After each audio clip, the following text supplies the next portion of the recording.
Fox Sports. We are the Force. We are MC.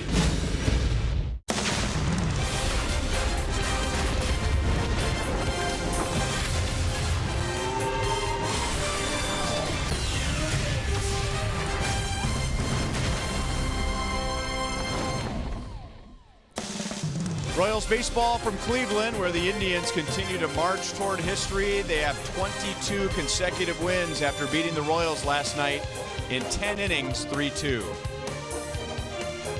Hi, everyone. Welcome back to the ballpark with Rex Hudler. I'm Ryan Lefevre. We've seen the other side of this when the Royals were on a roll, not a historic roll like the Indians, but when they can smell a victory and they know how to go get it. That's right. They could finish the deal.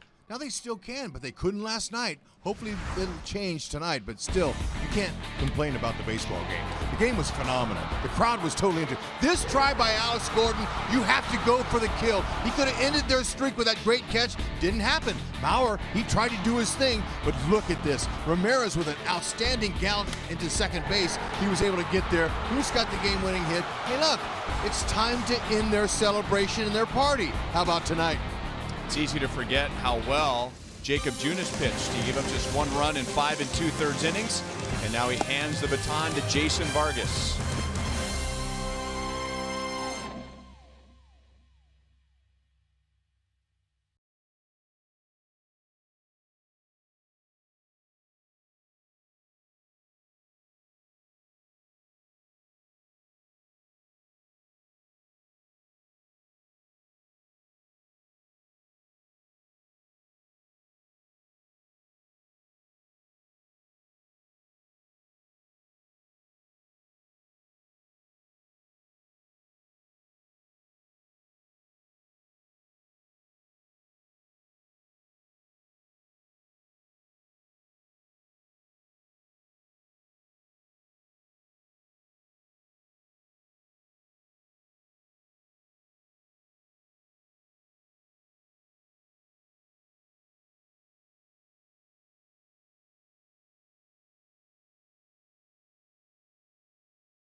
On Fox Sports Kansas City is brought to you by Academy Sports and Outdoors, for all for less. Ned Yost and Dave Island hope they see the same Jason Vargas that towed the slab at the K in his last outing. He was fantastic against the Twins. He went 5 strong innings, only gave up 4 hits, just 1 run. He's able to do the job by keeping it down. The scalpel looks sharp, but he used his defense. That's a Vargas signature for sure. And to be able to get a hug from your skipper, oh, that's always a good sign. Hope we see it tonight. Vargas will try to build on that. Trevor Bauer has been very good in his last 10 starts for the Indians.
It was a well-pitched game last night.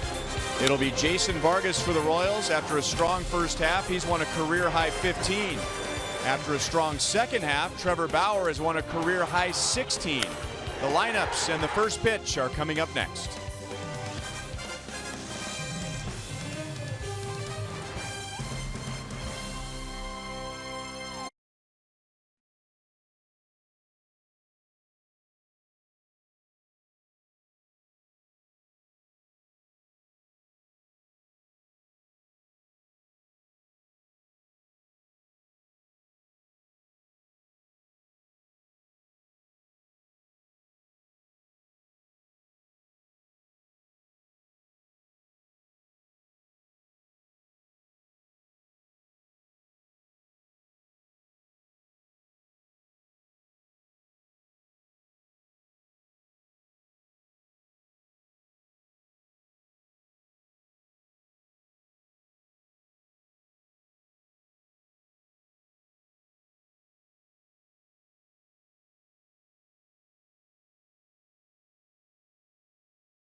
$1,000, maybe a little bigger here tonight, and they're already expecting a sellout for tomorrow. Here's a look at the Royals lineup with no Salvador Perez. Salvi in his last at bat facing Joe Smith, re-aggravated the intercostal muscle on his right side, so Drew Butera will do the catching and he will bat ninth as the Royals go up against 16-game winner Trevor Bauer, a career high 16 victories, also a career high in strikeouts with 177, and he has been really good in his last 10 starts. Our Academy Sports and Outdoors leaderboard, he is 9-0. He has won his last 6. He had never won more than 3 in a row in his career, so this is the best stretch of his major league career. Yeah, he's in his 3rd year of pitching here in the big leagues. 552 innings. He's learned how to pitch. Greg Allen's a center fielder. He's a young guy. This is his 4th career start. Zimmer, he was in trouble. Got hurt. That hurt the Tribe. But you know what, though? This kid Allen, he's got good speed. Pretty good center fielder. Be ready for that first pitch. It's going to be a straight one, but, you know, he's got an excellent curveball he likes to use, so be alive for that one.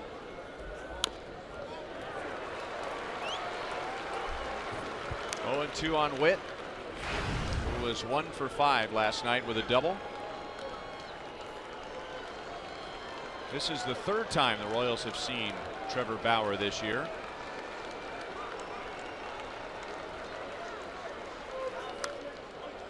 Still 0-2.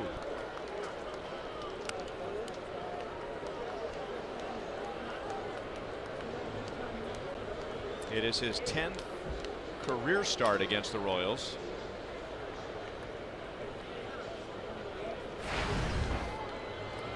Two starts in only 8 innings. One start was abbreviated because of a rain delay, but 8 scoreless innings against the Royals. 1 ball and 2 strikes. Has some deception in his delivery. He's kind of a herky, jerky, kind of pitcher who has a release point that's pretty tough to pick up. It's what Merrifield, Hosmer told me today.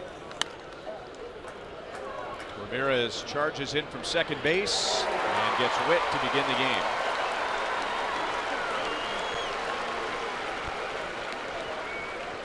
Fastball averages 94, so he's got a little bit of velocity going with that 50% of the time. Curveball, that's his other signature pitch. He loves it. It's a beauty. It's a 12-6 breaker straight down. Cutter, into lefties, way to righties, changeup. Just 6%. Doesn't throw it all that often. It's the only pitch he's been using that's getting hit over 300. Fouled away by Lorenzo Cain. He was 0 for 4 last night. So swung at the first pitch from Bauer, and you pointed out, get on him early. That is when he is most vulnerable. Yeah, jump on him. Get that first straight with him.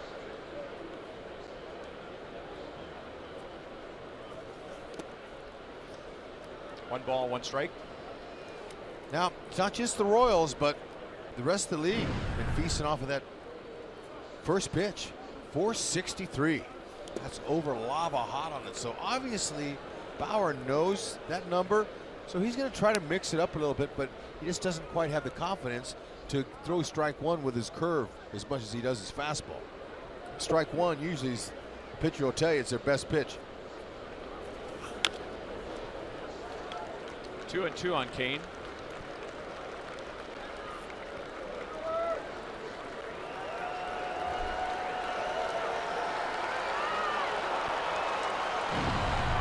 Lorenzo Cain, just like Bauer, has been good in his last 10+ games, hitting .425.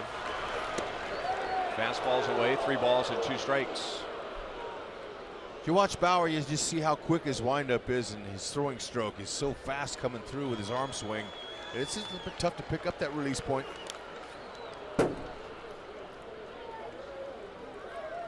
Not very happy with where his front foot landed. Maybe he lost his balance, so he's doing a little grounds work on the front of the mound as Cain takes ball 4. 49th walk on the season. He'll take it. Get on base. Looked all right there, but he immediately looked down at where his foot landed.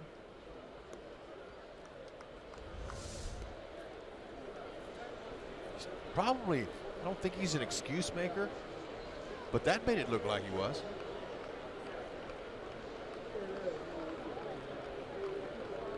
Eric Hosmer will bat third. Melky Cabrera fourth, with Salvador Perez out of the lineup. Hosmer last night scored a run in the second inning. Then he put the Royals in front 2-1 with a double in the 6th. And that was the Royals' lead until 2 outs and 2 strikes in the 9th, when Francisco Lindor tied it, and then the Indians won it in the 10th. Chopped out to Santana. He'll go to second, on target there. No double play. 2 outs.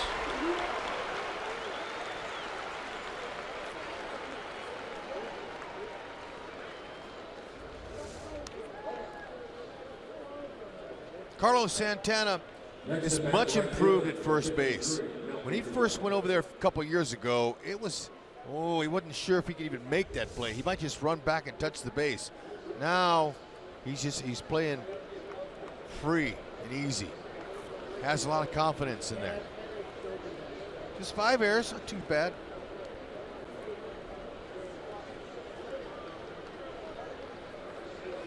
Melky Cabrera with 2 down, and he lines the first pitch out into right center. Hosmer will stop at second base. That is Melky's first hit of the series. He had been 0 for his last 14.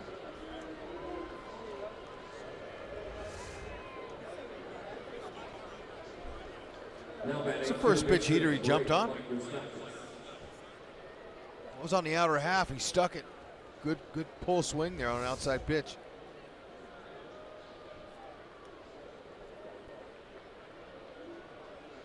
Two on and 2 out for Mike Moustakas, who had a single in his 4 at-bats last night.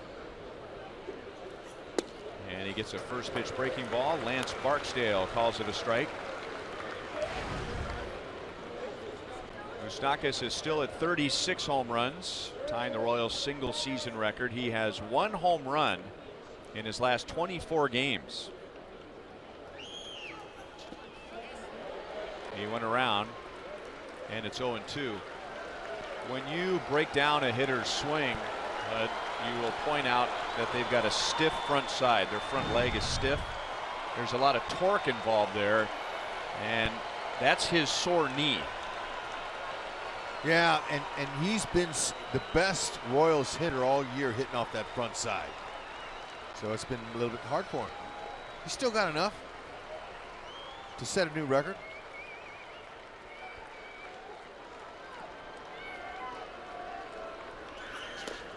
Three straight breaking balls, and it's 1-2.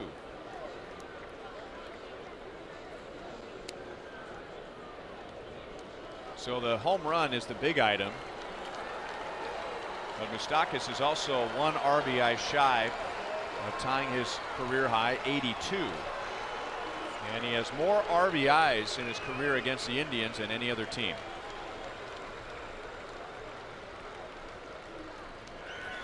That breaking ball stayed up, and it's hit right to Santana. He comes down the line, and Bauer gets around the single and the walk in the top of the first. Jason Vargas makes start number 29 for the Royals when we come back.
Is she not?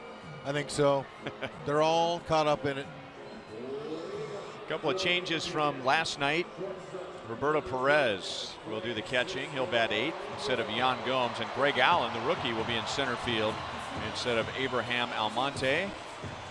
And for the Indians, this is the 6th time that they've seen Jason Vargas.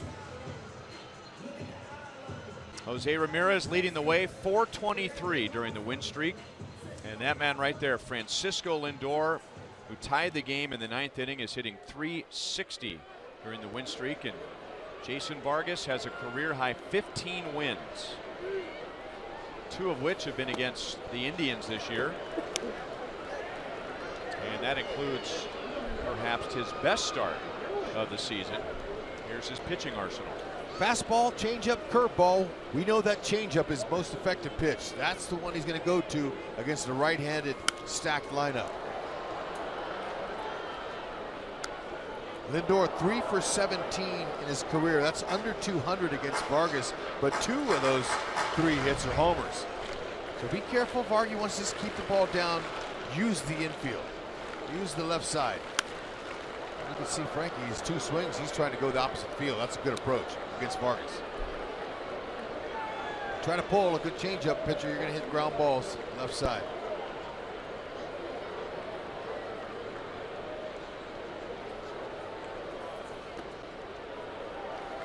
Going with the curveball, 2 balls, 2 strikes. Lindor had been 0 for 4. His hitting streak and his extra base hitting streak were all on the line when he doubled in the tying run in the 9th inning. So an 8-game streak with at least one extra base hit in all those games. That is the longest active streak in baseball and the longest streak of his career. Casey Blake 10 years ago was the last Indian to have 8 straight games with at least one extra base hit. That's hit into left center field. Kane turns and it's off the wall.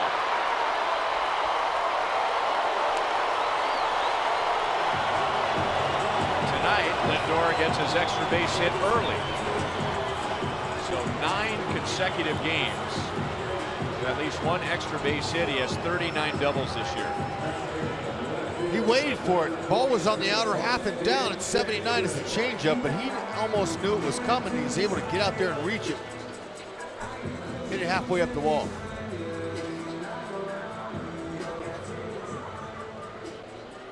Some right-handed hitters against a guy like Vargas that has an excellent changeup will have an approach middle away. We're going to try to take him away. Other guys will go up there and try to pull him.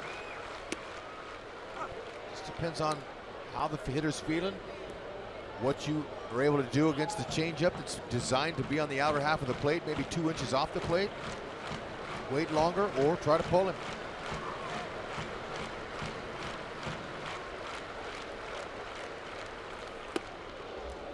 Inside, 1-1 on Austin Jackson.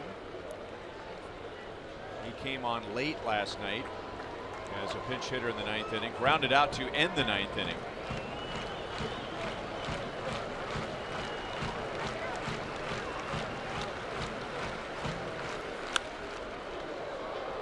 One and two.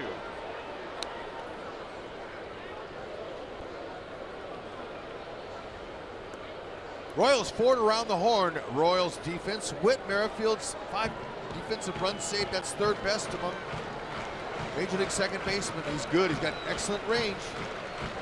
And he'll rob you in a heartbeat if you try to hit one by him.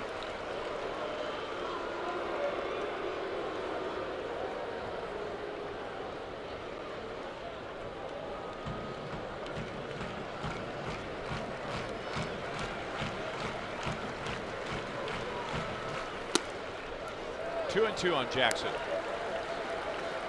He's had a nice year for the Indians.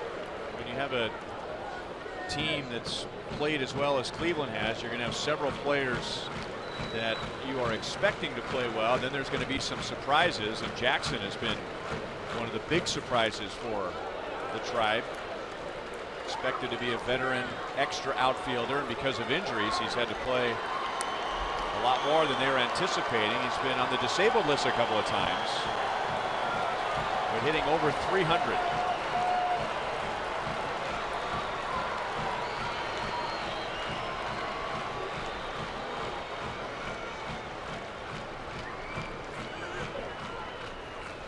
And he'll take ball 4.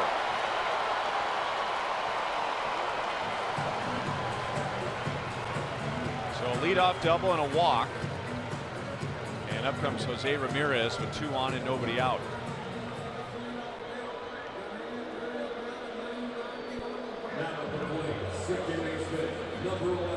Jose Ramirez had a perfect night last night. He had 4 hits, including 2 doubles.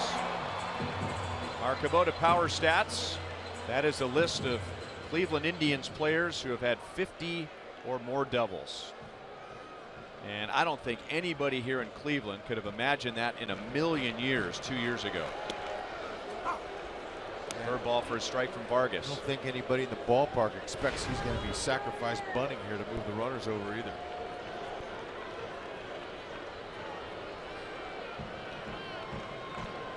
Vargas would love to put him in the lane. He's induced 17 ground ball double plays. 1-1.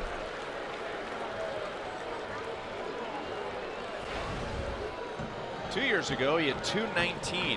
Last year, he had over 300 with 11 home runs, and that seemed like a big year. He has hit 26 home runs this season. Curveball makes it 1 ball and 2 strikes. Got an excellent spot there.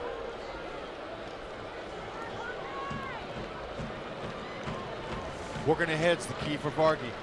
That's a good one. That's a big bender there. It starts way off on the left-handed side of the batter's box. It comes in and down, and that's a good angle. Tough to square up for the hitter.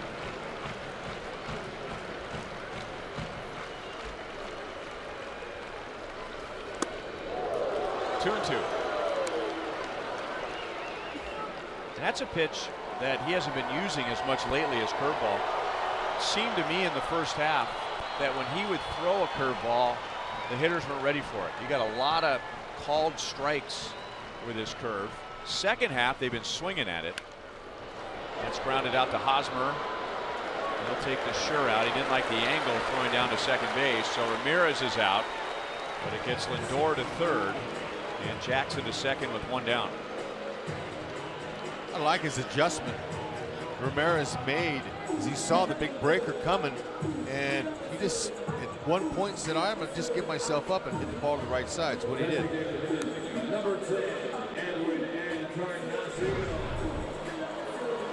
In his last 4 starts, he is throwing that pitch a lot less than he was for the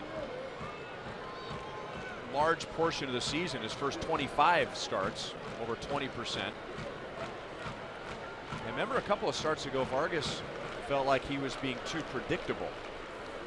Yep. Either tipping his pitches or maybe he was pitching to some sort of a pattern that the opposing hitters had picked up on. Yeah, and that happens.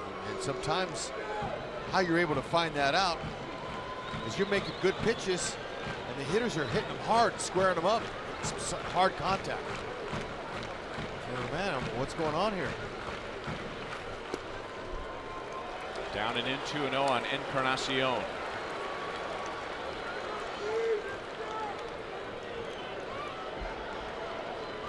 Encarnacion is driven in 89.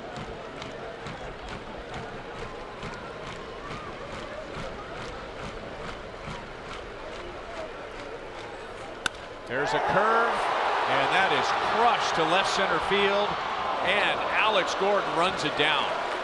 Boy, he stayed right on that curveball. He got a good swing on it, but the Royals are playing him toward left center.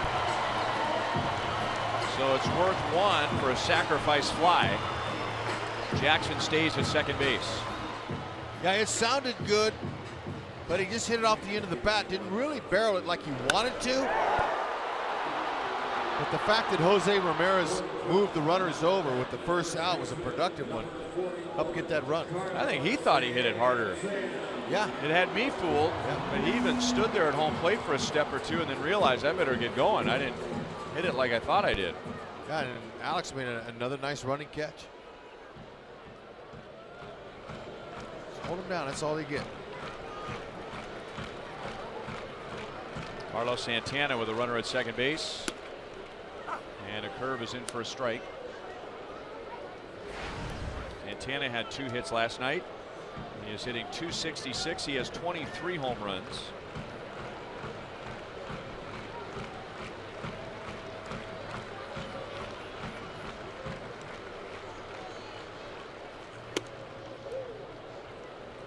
One ball, 1 strike.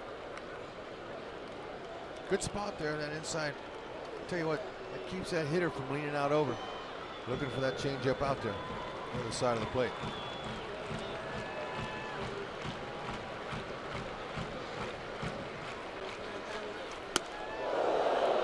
Two and one.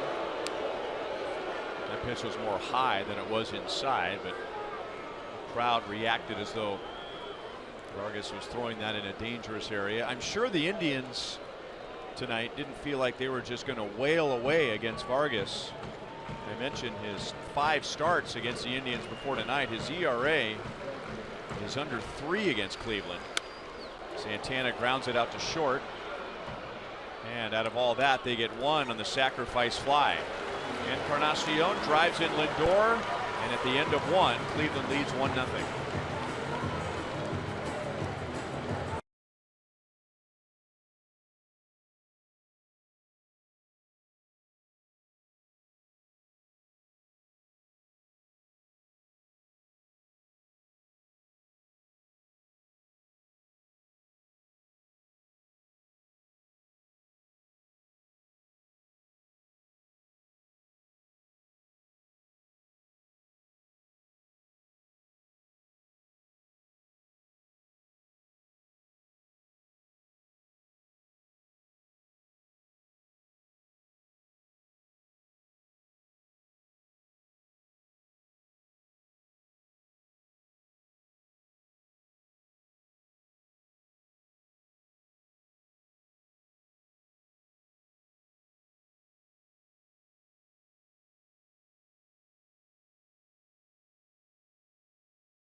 And again, we go back out to Minneapolis because the Minnesota Twins have back-to-back walk-off victories. It was Byron Buxton in the 10th inning last night against the Toronto Blue Jays. And now Minnesota with an Angels loss. Their lead is 3, and the wild card with 16 games to go, including tonight.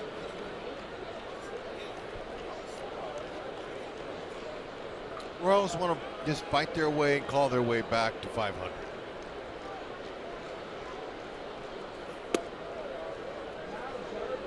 Ball one inside to Brandon Moss. He was 1 out of 4 last night and also just missed a home run. He drove the center fielder Tyler Naquin up against the fence leading off the 10th inning against Indians closer Cody Allen. 2-1. Moss, Escobar, and Gordon coming up. Moss has 3 home runs and 9 driven in his 5-game hitting streak.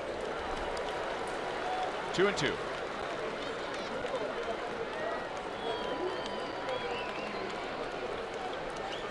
Now we're working quickly. That fastball had some movement to it.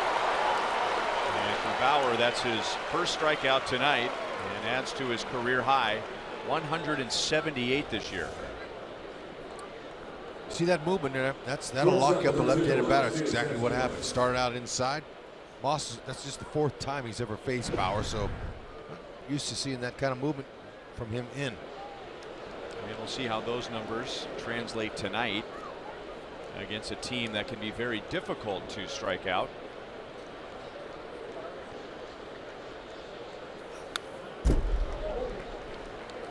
Oh, 1 on Alcides Escobar. He had a 3-hit game last night. So he is hitting .253. In his last 34 games, Escobar has added 32 points to his batting average. 1 ball, 1 strike. In September, he's hitting over .450 with a slugging percentage of just under .700. Yeah, it's amazing when you lay off of those bad pitches that he was swinging at the first 2 months of the season, and he's getting his pitch now. He's waiting for it, being patient, being selective.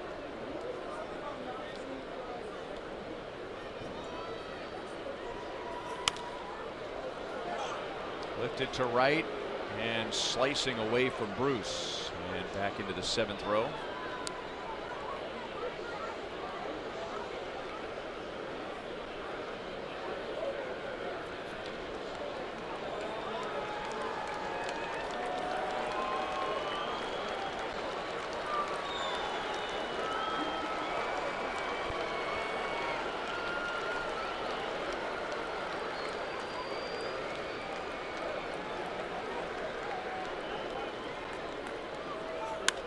Escobar, that's deep into left field, and it is gone. Alcides Escobar ties the game at 1.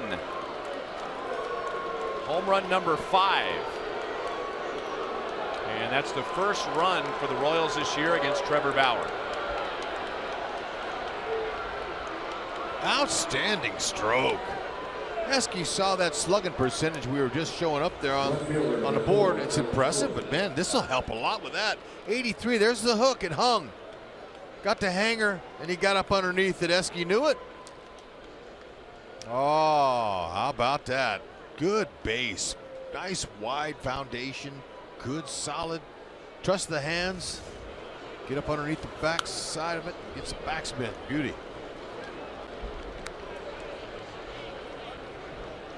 And for the Royals as a team, 177. Adding to their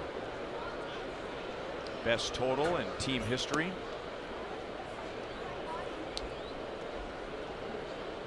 They have now hit 9 more than the 1987 Royals.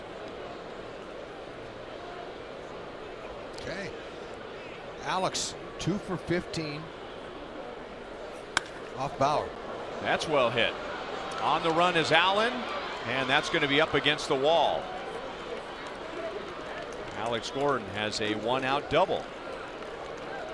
Oh, left center field shot. Lock it up, Alex. That's what you're talking about. I was just going to say Alex had 2 hits before that one there, and one of them was a homer, and we witnessed that here in this ballpark, and it went way out of here up in the right field. But this is a great swing for Alex. That ball's driven. Just hits the base of the wall. Another runner in scoring position for Butera.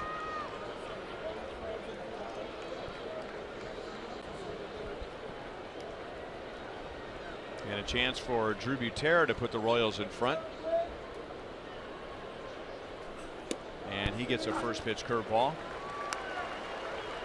So he's in there with Salvador Perez, bothered again by that muscle on his right side. That was re-aggravated by Salvi in his at bat in the 6th inning.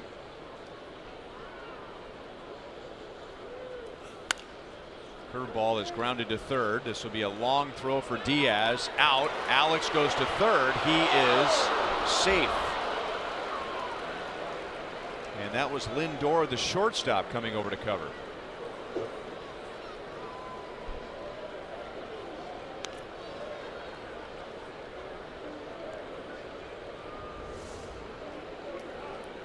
Okay, he loads up. Look at Lindor instinctively going right over there. I mean, you know, you can't teach that. Kid has nice instincts, but he took over.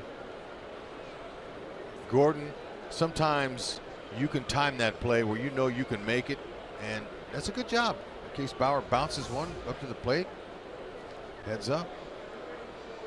I can't say I've seen that before. I probably have. The shortstop covering on that? On a ground ball to third? Yeah, no, I mean, Diaz was so far deep to the cut of the outfield grass that Lindor moved on contact. He moved that way. And so he just kept going. He saw that there was a vacancy, and he could tell by Alex's body language that he might think about going. So he instinctively went over there and covered. Like it. I mean, maybe on a bunt or a little dribbler, and the shortstop comes over because he sees third base unoccupied, but that was hardly third base unoccupied. I mean, Diaz probably would have had enough time to get back to third base if he needed to, but boy, you're right, man. The instincts, thinking the game, anticipating what was coming next. That was a long run from shortstop over to third. Better believe it. He's quick too, and he got it there in plenty of time, and it's a good thing because Diaz looked like he might not even got there. All those breaking balls from Bauer, and then he reminds Merrifield that he can still run his fastball up there at 96. But that curveball can be hit if he's hanging it. It's up there, just like Eske hit that homer. The hitter likes that when it's belt high. Starts out with it right at the head high. Let's see if Whitley can add to his 323. And it's out to Ramirez. So Gordon is stranded at third, but with one out, Alcides Escobar hits his 5th home run of the year, and the Royals have tied the game at 1.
One loud, big crowd here in Cleveland.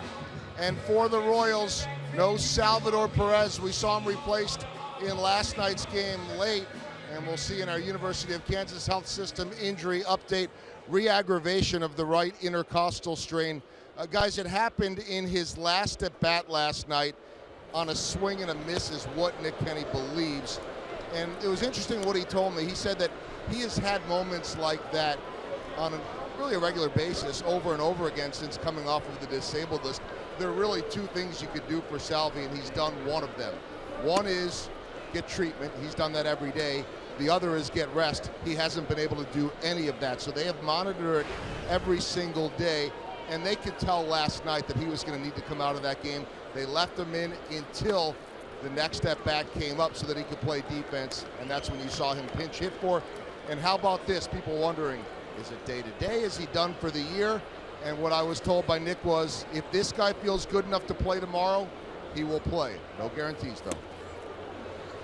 2 balls, 2 strikes. So I guess the moral of that story is that it's just whether he can get through the pain or not, that he's not going to do any severe damage that might require anything more than rest. Yeah, and like we've talked about since he's had the injury, it's the swing and miss pitches that affect it the most. When he makes contact, that slows the body down enough to where you don't feel it.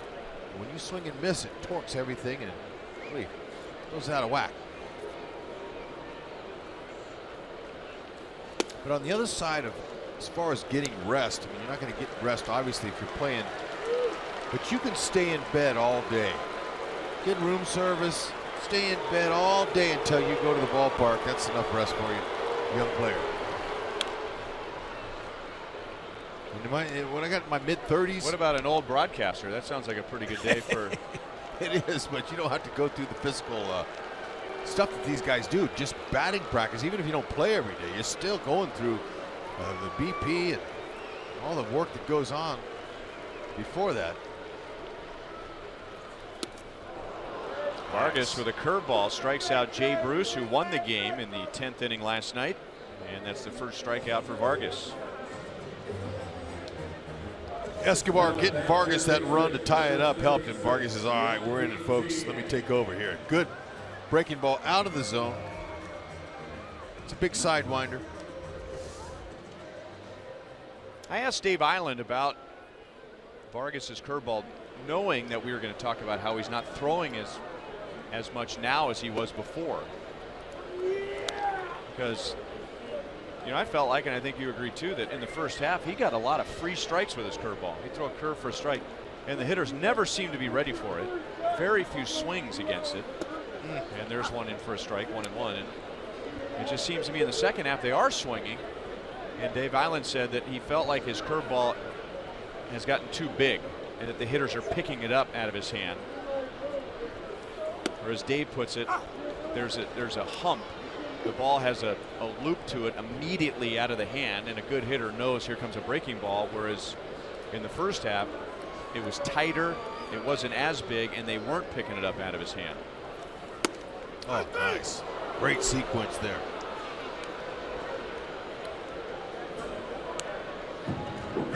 Two down on back-to-back strikeouts. We were talking last inning about how Vargas has pitched well against Cleveland this year. He's made 5 starts.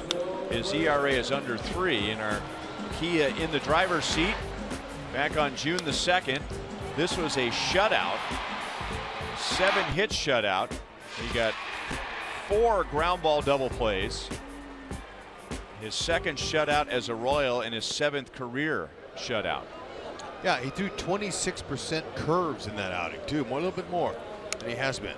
But you know, getting back to the curveball, Ryan, when the curveball looks good to a right-handed hitter, it's coming out and you're seeing it, and it's eye high, head high, and it looks big when your eyes are when it's up that high and elevated. But depending on the break of it, you have to face him 2 or 3 times and see that pitch a few times before you can say, oh, okay, I can get that. So when he was throwing those pitches against Cleveland earlier and they didn't look like they were seeing it, it had some deception to it. Like, that's a beauty right there. There's nothing wrong with that. Even though it starts out, it looks big, it's where it's finishing up.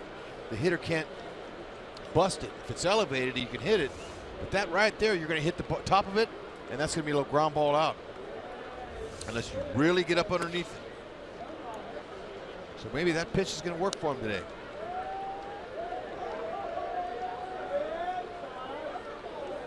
Roberto Perez took over in the 10th inning last night for Yan Gomes. He was a struggling hitter and was having a down season compared to last year when the Royals were here last month. 2 balls and 2 strikes, but he's turned that around in the last 2+ weeks. He has 18 RBIs in his last 15 games.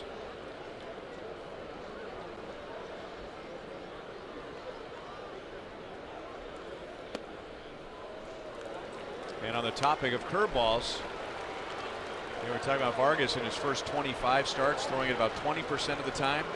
And his last 3, 13% of the time. He must like it tonight because he's throwing it 31% of the time.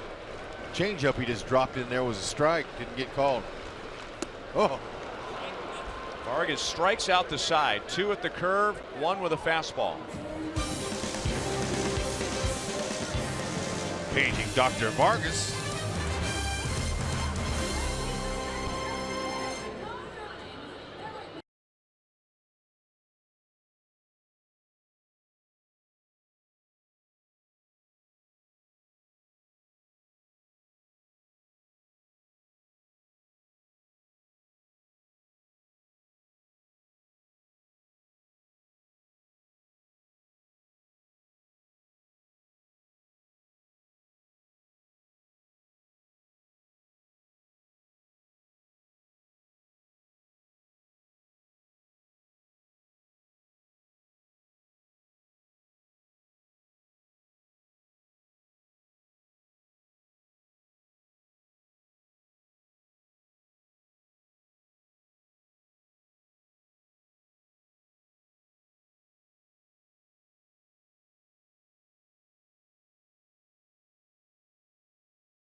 Tied at 1 here tonight. Tomorrow night the game is on FS1.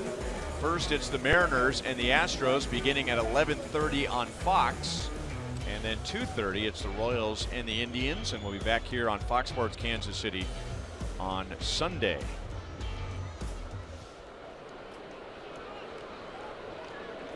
Lorenzo Cain leads off the 3rd inning. Bauer throws a fastball for a strike. He walked Cain in the first.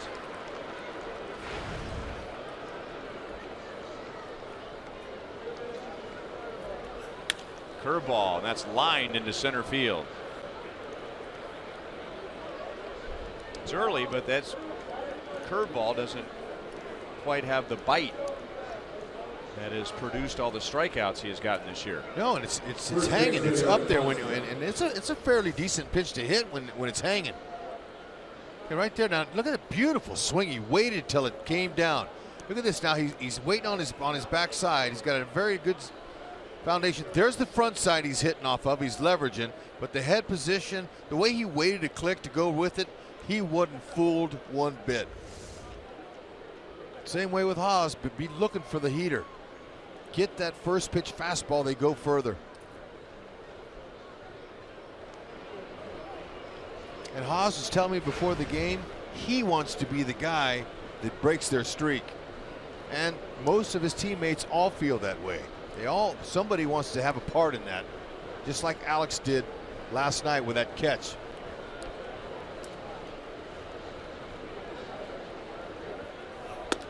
He told me today when I saw him, I got off the elevator and here comes Alex walking out, and I go, Alex, did you get your glove on that ball? He says, yeah, I tipped it off my glove. And I said, way to go for it. That was fantastic. He goes, yeah, I wanted that the whole way off the bat, and I felt like I could have caught it, and it just didn't stay in. It's a great effort, though.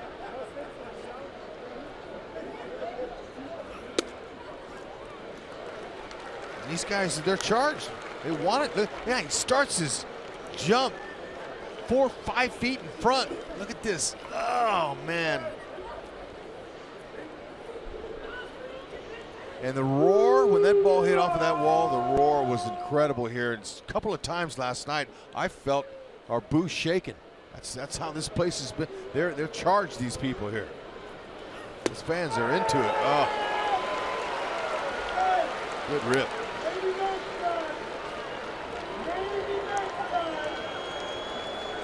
Hosmer grounded out to the first baseman Santana in the first inning.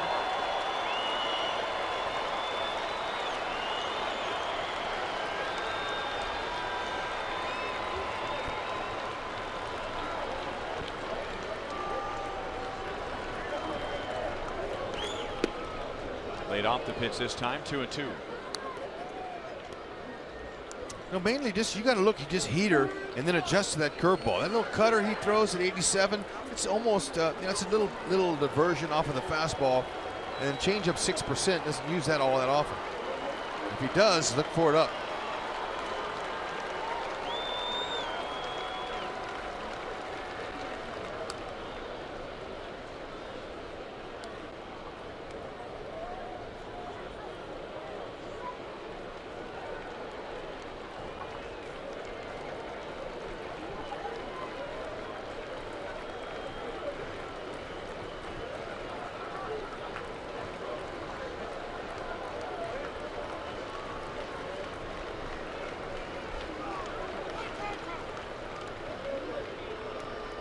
Was taking too long.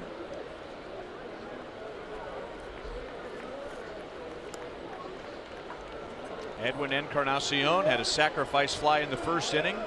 Alcides Escobar hit a solo home run in the second inning. 1-1 in the third.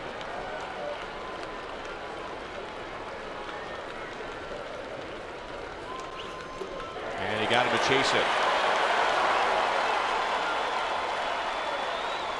That is Bauer's second strikeout.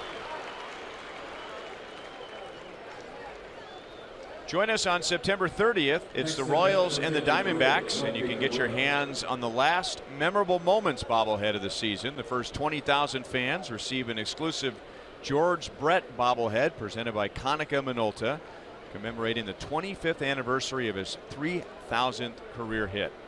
Royals.com, an area price chopper location, or 1-800-6-ROYALS for tickets. Bauer overthrowing the fastball, and again he's looking at the mound, not liking the landing area for his front foot. Melky single to right center field his first time up.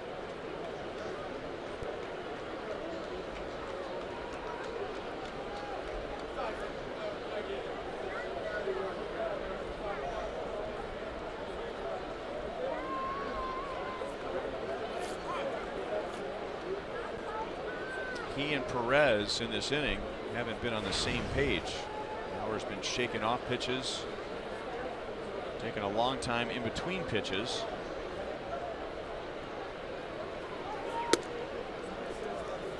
Two 2-0.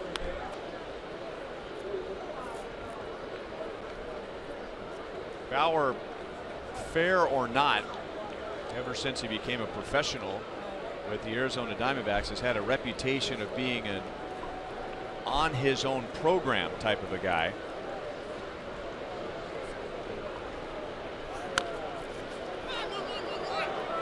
Perez wants it. He gets Melky. 2 down, and Kane goes to second base. He has his quirks. He has his unique way of doing things. And word was that Arizona just got tired of it, so they traded him to Cleveland. But pitching coach Mickey Callaway, their manager Terry Francona have been patient with him, giving him the freedom to do some of the things that he's comfortable with in his routine, and at the same time trying to get him to make some changes. And it looks like it has come together this year with 16 wins. It has, and they've been patient with it. 552 in the third innings coming into this season here. And he's only given up 511 hits, so that's good. He's well under his innings pitched. He's got the stuff. Francona knows it, and he also knows, Terry Francona, that you can't treat everybody the same. Now you can have team rules and you can have an overall team philosophy, but you can't treat everyone the same. Everyone's different. And managing is managing people. I asked both Ned Yost and Dave Island the same question. You know, how much room do you give a guy to be on his own program? And they both agreed you give them some room as long as it's working, and it's not, as long as it's not a detriment to the team. But you still have to stay, as you said, Hud, in the confines of the team rules. That's right. Come on, Moose. There I am rooting again. Breaking ball pulled out to Santana. Bauer is there with plenty of room, and that ends the inning. Kane gets a leadoff single. He's stranded at second. Royals and Indians are tied at 1.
To you by the Chevy Silverado, the most dependable, longest lasting full-size pickup on the road. Find yours at your local Mid-America Chevy dealer.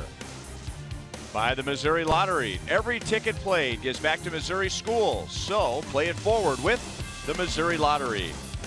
And by Ford, going further so you can.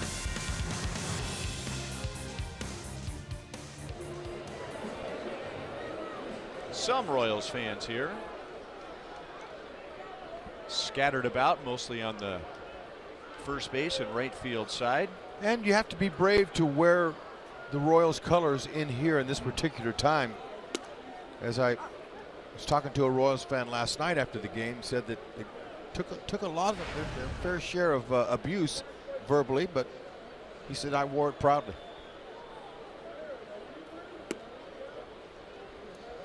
Indians got a run against Vargas in the first inning, and then Vargas struck out the side in the second.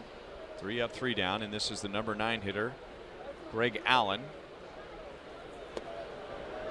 Out in front of a changeup. 1-2.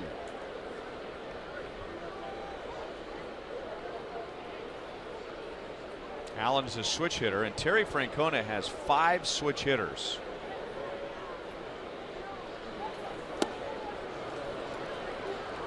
Vargas has struck out 4 in a row. Hey, he got that home run by Escobar, tied it up, made him the new guy. Now let's check out the curve. He's been using it quite often here. You can see that big arc. There it is. They're all the same.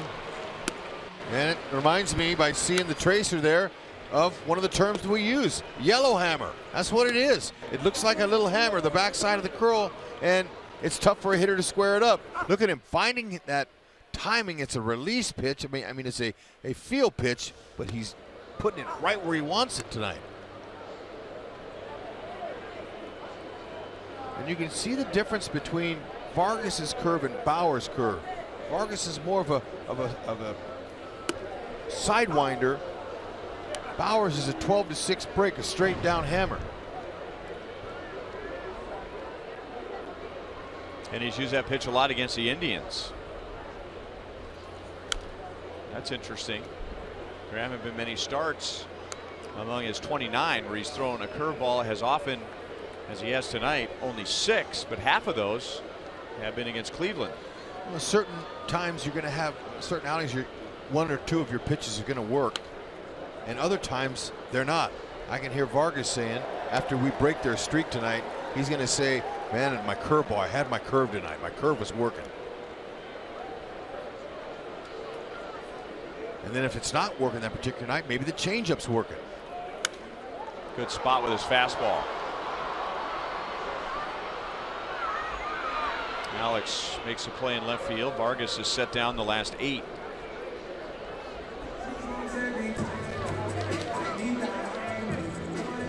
Let's check out the difference in the breakers I was telling you about. Now watch Vargas on the left, Bauer on the right. See the difference in their break.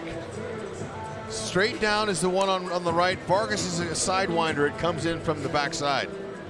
There's a couple of different ways to throw them, but both are effective.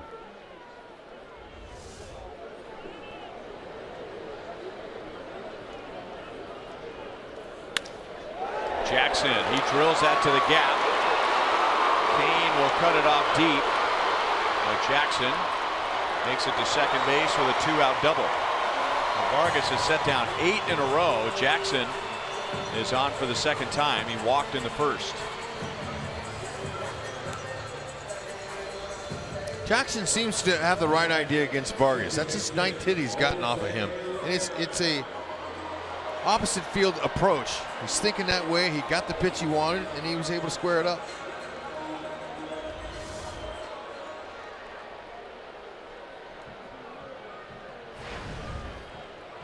Jose Ramirez grounded out to Hosmer. Drew Butera keeps the ball in front of him. Ball 1 on Ramirez.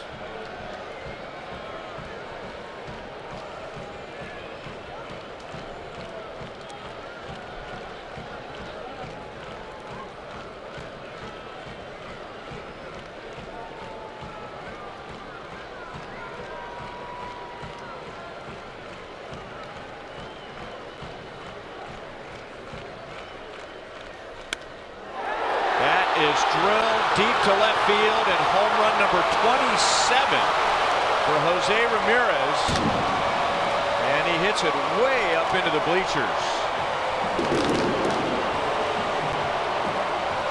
And his amazing season continues. Man, talk about tommyhawking that ball. The high pitch, you really have to get your top hand on it to get any kind of force and not pop it up, and that's way out of the zone. Pulled his hands in, stayed on top, soft step. Watch that top hand roll right on contact there. Oh, that's nice.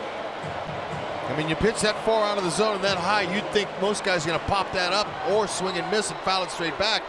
He nailed it.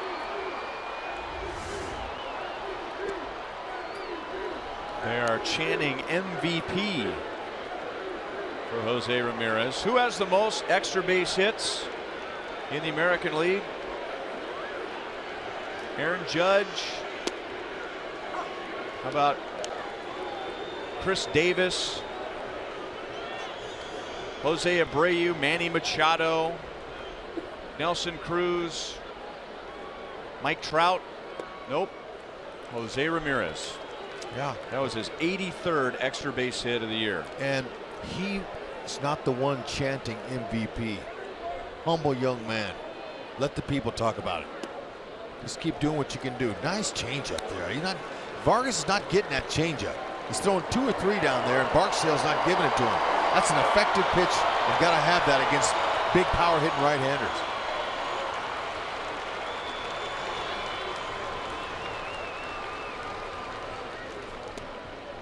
He got that call, and Encarnacion was on his way to first. And gets reeled back in by home plate umpire Lance Barksdale. He had a sacrifice fly into deep left center field, driving in Lindor in the first inning. His 90th RBI of the year. And now he takes ball 4. Encarnacion last season led the American League with 127 RBIs. And it's the second walk given up by Vargas. Get ready for excitement, drama, and thrilling plays. The 2017 Major League Baseball postseason begins October 3rd. Go to MLB.com/postseason for a full schedule.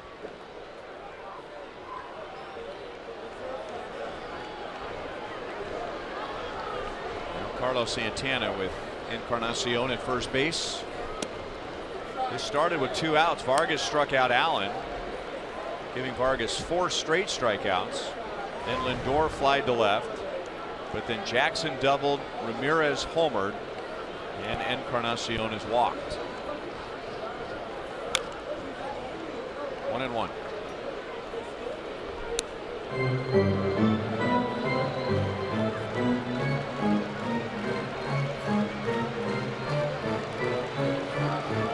It would take a while, but I'd be curious to see someone have a career turnaround in such a short period of time as Jose Ramirez.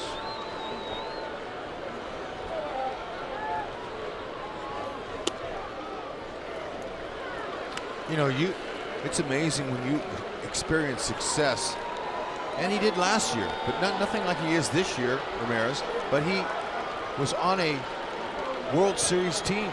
He went deep with the team in a regular role. He started saying, "Hey, look, I have arrived." And he got the job this year, and he's just run with it. And he's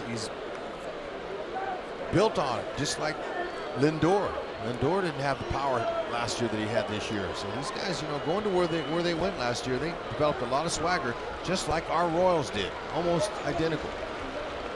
They're hoping they can finish their second year after the World Series like the Royals did.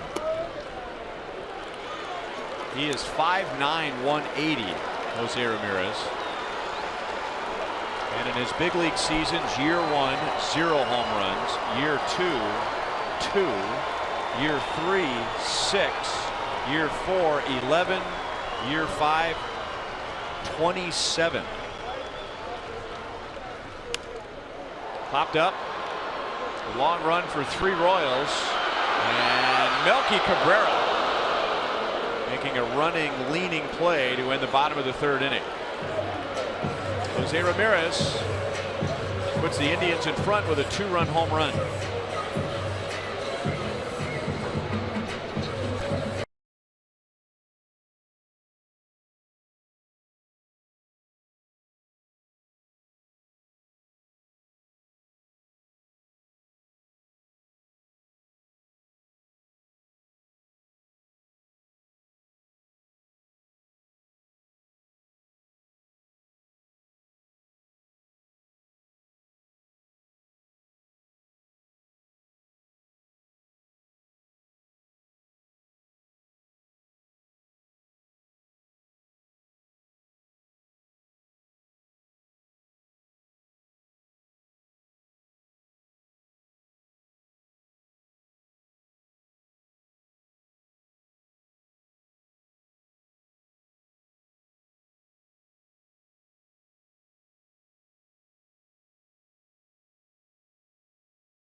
the 4th inning.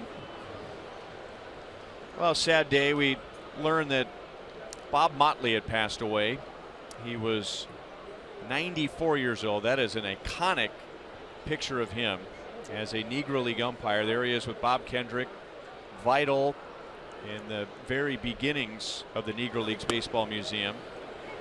And Blair Kirchhoff of the Kansas City Star wrote a nice story about Bob Motley's life, but he was also a Royals Lancer, so heavily involved with the Royals. He was a World War II veteran. He earned a Purple Heart. And while it's a sad day, it is certainly a life to be celebrated. And Brandon Moss, right on cue, hits a home run over center field. So there you go. The Motley family. Brandon Moss makes it a 3-2 game. That's a second home run for the Royals tonight. Alcides Escobar went deep in the second. That's the way you want to be. Moss got extended. The ball was crushed. Tattered and battered and not walking was that one. Moss's 22nd home run was swung on gone.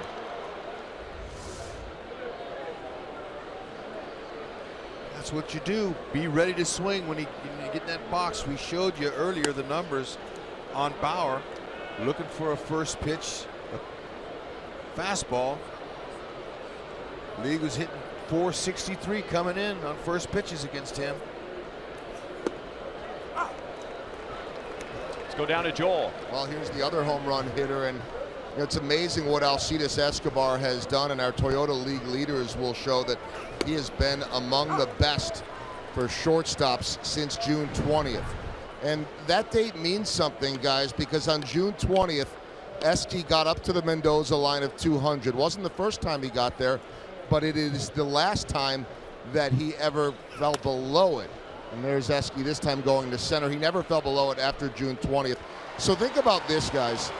Since June 20th, he is hitting .307. That's third on the Royals behind Eric Hosmer and Lorenzo Cain. .761 OPS, well above his career .640 OPS. Talked to Dale Swaim about it, and he said that he is just at a point now where he's not trying to do too much. He's comfortable hitting with 2 strikes. He's sticking up to the middle. We didn't see that on the home run, but sticking up to the middle. He's going opposite field. And Esky told me earlier in the year that, yes, the thought of starting off really hot and free agency did get to him a little bit. And Dale said he told him at one point, you know, there are scouts every single night at the ballpark looking for a shortstop. Whether it's the Royals next year or another team, what kind of impression do you want to leave them with when they leave the ballpark? And Esky, along with that .468 batting average this month, has been awfully good since about the 3rd week of June. And now Alex on a curveball lines it out to Ramirez in shallow right field. Alex doubled his first time. So in a traditional infield alignment, that's a base hit to right field, but those days are gone. Unless you can start hitting against the shift and moving them over, start going to left field. Look at Moss giving Haas a couple of tips.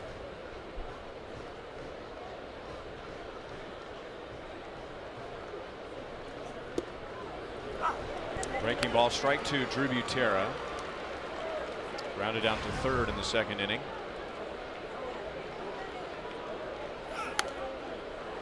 Good swing at a fastball, and it's 0-2.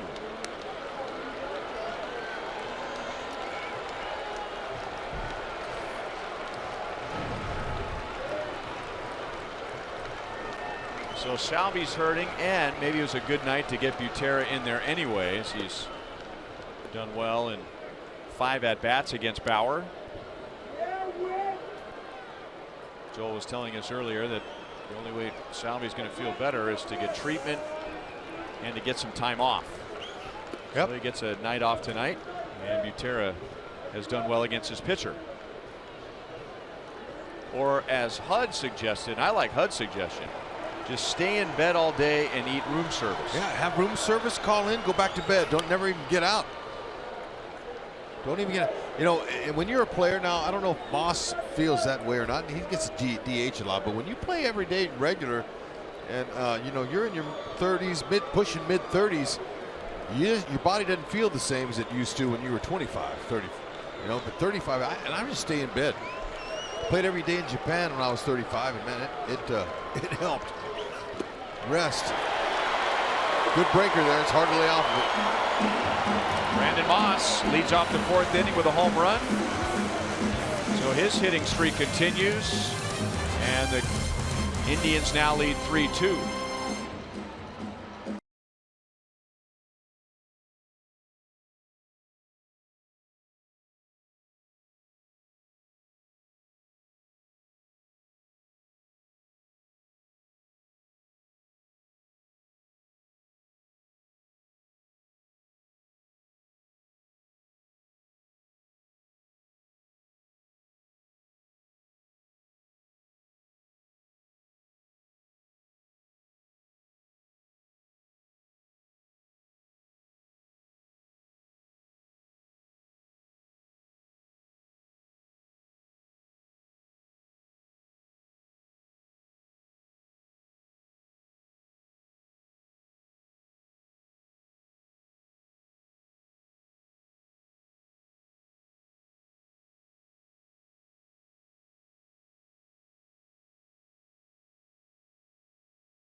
Fourth inning. If you're thinking about season tickets for next year, now is the time to renew.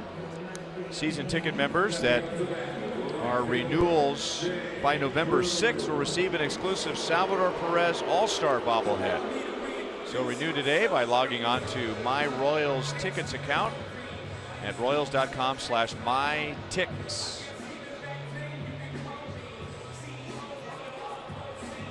Vargas gave up a run in the first inning on a sac fly to Encarnacion, and then Jose Ramirez hit a 2-run home run in the third. On the Royals side, they have solo home runs from Alcides Escobar and Brandon Moss.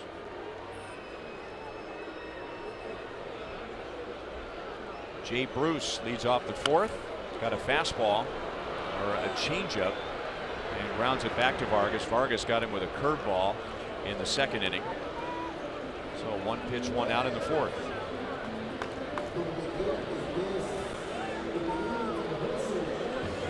Third baseman, Yandy Diaz.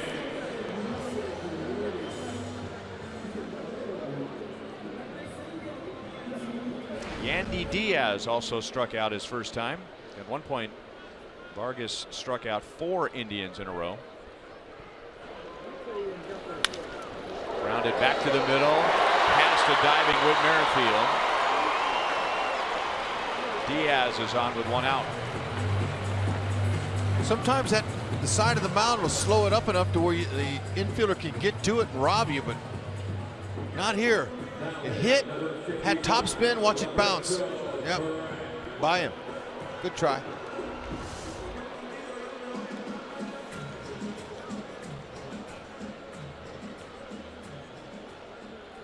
You know, you got me thinking about how important rest is, you know, for these guys. And on the road, it's not easy because you're in different hotels, have different beds, different firmness in the mattress, different pillows, all kinds of variables. But the one thing that a player likes more than anything is 1 o'clock curtains. That's what we call them. 1 o'clock curtains mean that there's a dark. So you don't even know. You can wake up at 1 o'clock and you think it's middle of the night and it's the middle of the day. So, but if there's light in the room, you know, you don't sleep as well. So 1 o'clock curtains are the key, Rhino. That's what I call You don't sleep as well when there's light in the room? No. I mean, How come nobody ever told me that before? I don't want any light at all. Not any, not a little sliver. I didn't know that. Nothing. But sometimes in hotels you can't. The sunlight comes in. You think you got them all blocked off. You move the furniture. You move them over on the drape, and you try to hold the drape over, and you try everything to keep the light out. Uncle. But this hotel here in Cleveland, 1 o'clock curtains are good. Think of all of our loyal Royals viewers who are going to get a great night's sleep tonight because they're going to turn the lights out. No, the lights are out, but close the the sun. curtains. The sun. It's the sun that comes in that you can't keep it out sometimes in these rooms. This is big stuff. Ooh, Also known as blackout curtains. okay. But I see your point.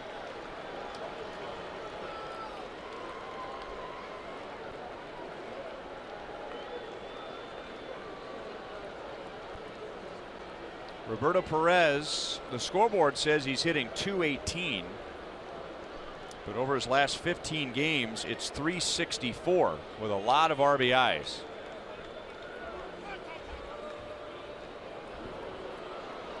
It was newsworthy during the offseason when Drew Butera got a 2-year contract extension to be the Royals' backup catcher. Somewhat rare for a backup catcher to get a multi-year contract. Well, the Indians, they gave Roberto Perez a 4-year contract extension during the offseason. Wow. Gotta love that. So sometimes, as you and I have discussed many, many times, a player gets a big contract, maybe even bigger than they were expecting, and then they spend the first 2 months trying to prove that that was a good decision. That ball flattened out on Eske, but the Royals are still going to turn a double play. A nice adjustment by Alcides Escobar, and Vargas has a scoreless fourth. Stay with it. 18th ground ball double play for Vargy this season. Look at it, hit the lip of that grass and stayed down. Nice.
Royals baseball is brought to you by Ram. Go ahead, test our strength now during Ram Power Days.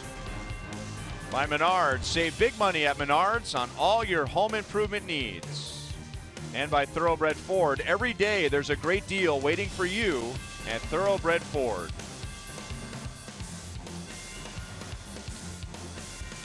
(3-2) Cleveland, 5th inning, and the Royals have the top of the order against Trevor Bauer.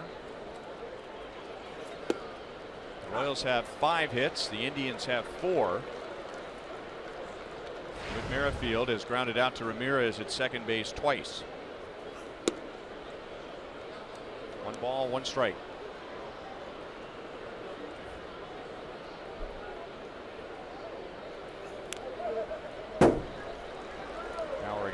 field to chase one out of the strike zone there.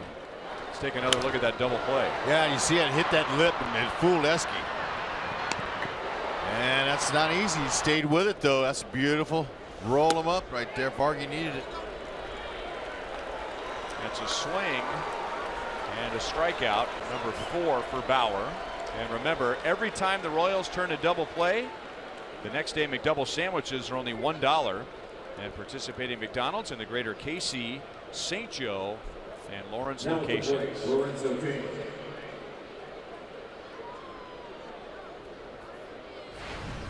Lorenzo Cain is walked and singled to center. He jumped on a hanging curve in the 3rd inning, batting right at 300.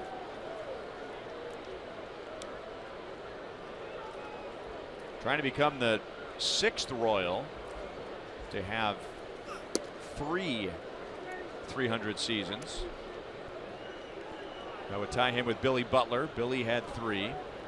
Willie Wilson 4. Hal McRae and Mike Sweeney 5. George Brett 10.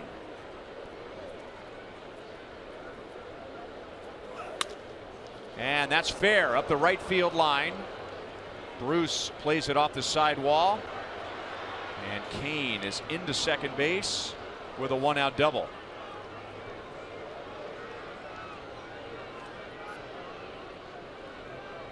Staying after it, Lorenzo Cain, he is just really shorting up his swing.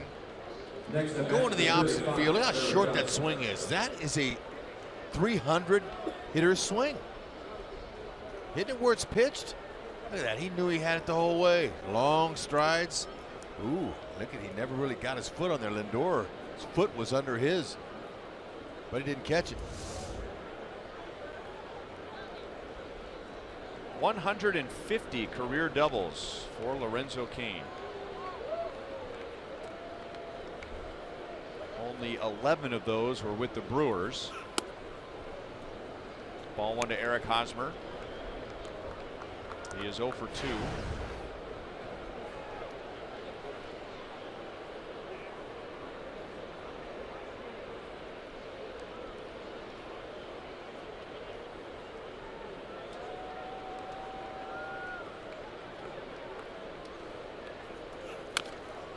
He's done well with runners in scoring position, and it seems that most hitting coaches will say when you're talking about a hitter who does well with runners in scoring position, he doesn't change. He's the same guy, and that applies to Hosmer.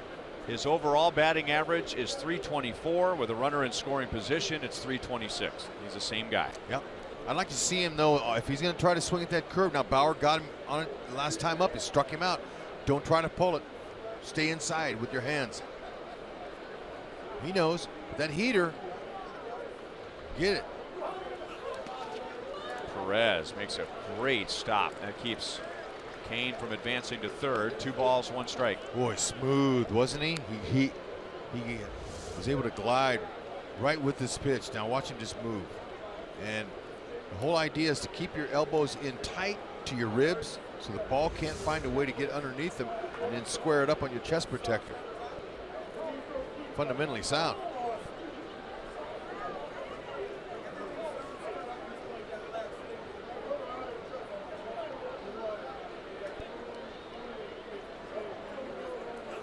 That breaking ball stayed up. Hosmer goes the other way, and Mike Jershely is going to wave Cain home, who's limping to the plate, and he's in there to tie the game. Mike Jershely waited till the last moment, and when Cain switched gears, that gear was grinding, and he barely got to home plate, and now he's limping slowly back to the dugout. There was the curveball, and there was Hosmer going to the opposite field. That's exactly what he wants to do there. Beautiful. Didn't try to pull it. He's going to roll it over. He goes the other way now. Cain, you can see him. He's got a little bit of a hitch to his get along. And he's able to make it in there with no problem, but he looked pretty good going to third. Watch this.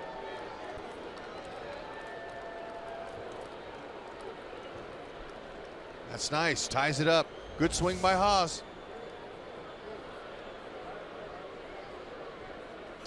And an inning earlier, Goldie was in the camera well next to the Royals dugout, and he texted me that Haas was in the dugout trying to time Bauer's curveball. He had a bat in his hand. He was watching him throw, and so Haas was visualizing how to hit that curve, and he got it.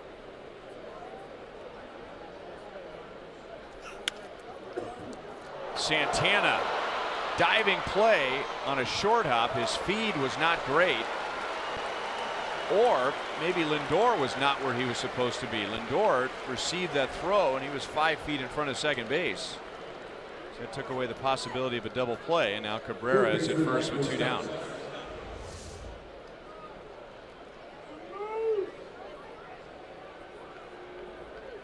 Why would he be there?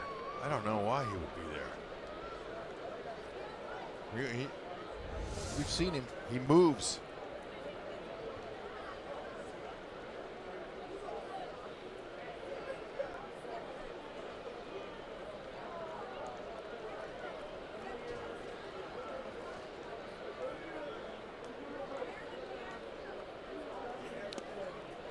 Foul tip by Mike Moustakas. He has grounded out to Santana at first twice.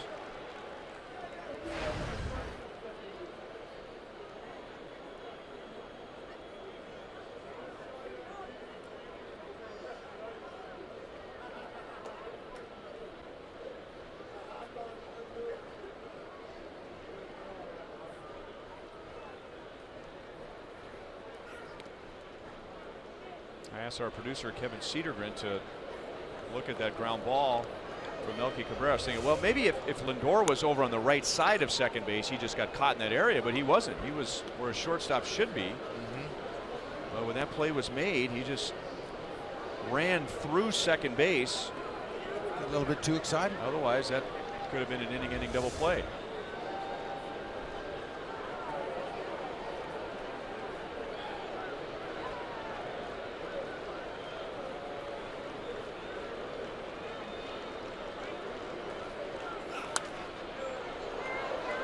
At a play to the third base side. 1-2 on Moustakas. Lorenzo Cain with 1 out, doubled. Eric Hosmer gets him to the plate to tie the game at 3. The Royals have been down 1-0. They have been down 3-1 tonight. Vargas keeps his left arm loose in the dugout.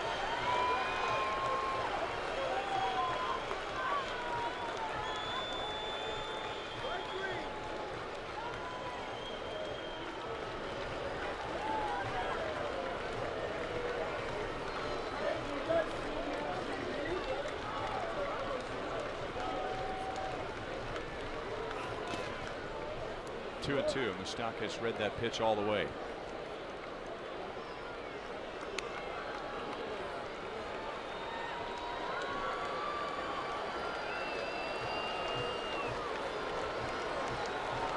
Bauer struck out 4.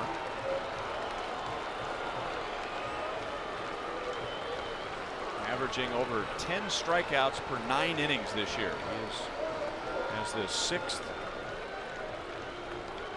highest strikeouts per 9 innings in the league. Inside, 3-2.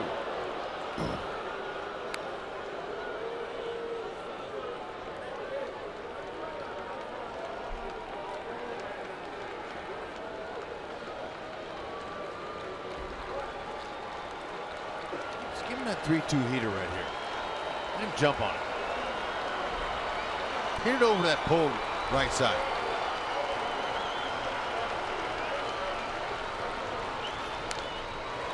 Away with Cabrera running.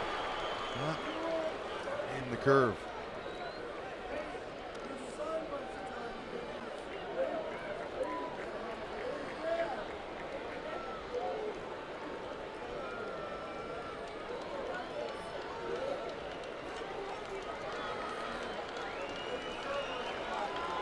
Now Moustakas has gone 82 at bats since his last home run. Or 1 home run in his last 82 bats. That covers 24 plus games. Into right center field, and that is down. Melky goes to third, and the Royals are still going in the 5th inning with runners at first and third and 2 down. That's a good pitch. He tried to run it in on him, but Moose was able to get the thicker part of the bat. He didn't exactly barrel it, but he had a good swing on there, didn't break it, saw a lot of pitches. It was an effective pitch by Bauer, but just better hitting by Moose. Pulled his hands in, is able to save his bat for another time up. Didn't break it. And now Brandon Moss in the 3rd inning. Yeah, now he didn't exactly locate that fastball where he wanted it. It's right over the middle of the plate. Moss, beautiful swing. It's our Jeep drive of the game. So he has a 6-game hitting streak with 4 home runs and 10 RBIs during the streak. And he was ready for a first pitch curve, but that was in. And he swung over at 0-1.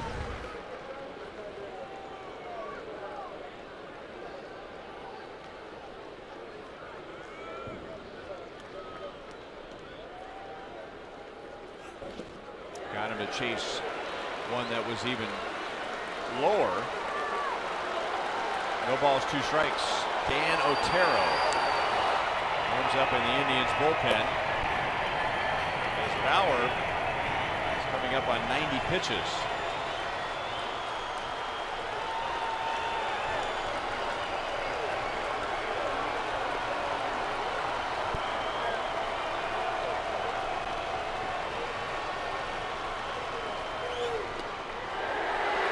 No swing. John Tumpane is the 3rd base umpire.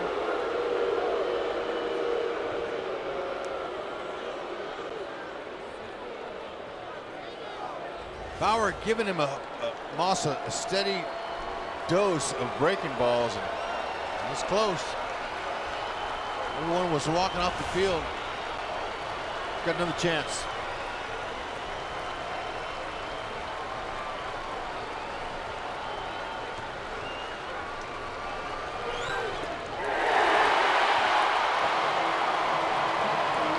Strikeouts for Trevor Bauer, but the Royals tie the game. Lorenzo Cain doubles with 1 out. Eric Hosmer gets him home. It's 3-3 to the bottom of the 5th.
Eric Hosmer ties it with a Single in the 5th inning to score Lorenzo Cain, so it's 3-3 to the bottom of the 5th, and Greg Allen will lead off. He's the number 9 hitter. He also led off the 3rd inning, and Vargas struck him out with a changeup.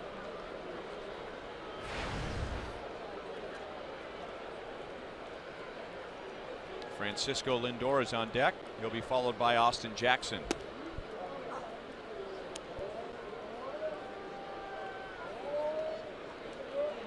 One and one on Allen.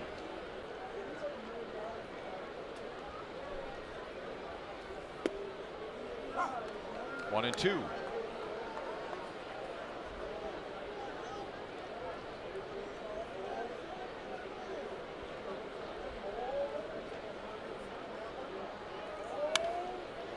Curveball is lifted to center field.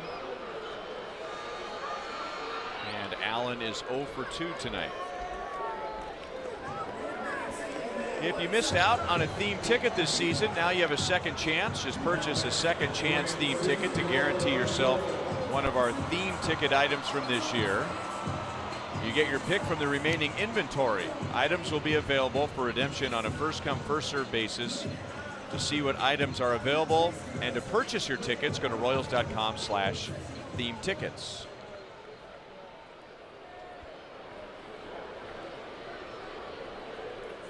Francisco Lindor just missed a home run in the 1st inning when he doubled.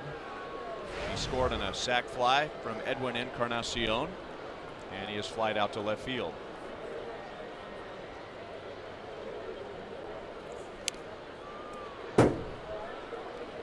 Oh and 2.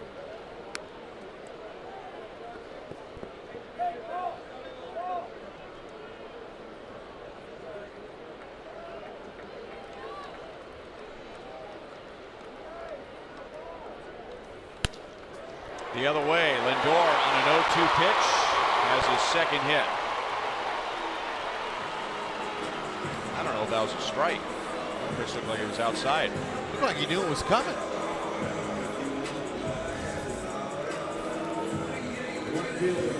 Not even close. No, you know, that's a waste pitch.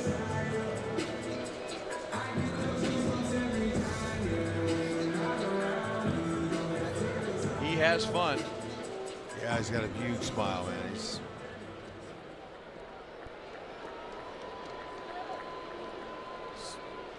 happy, and he should be. All these guys are. They're having a good time over there. And then before and after games, and during this streak, that's exactly what you want to do. That's your ambition.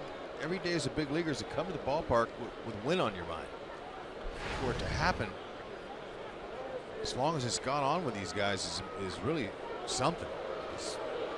Major league pitching is good, but if you once in a while you run into an ace that can just shut everybody down and shut them out one time, then they can't get on the board, they can't win. But they found a way. They've outscored their opponents coming into today 142 to 37. They're just whipping teams. But not so far. I mean, you know, last night's game was well executed on both sides. Another close game tonight. Royals are playing them as tough as anybody has in that time.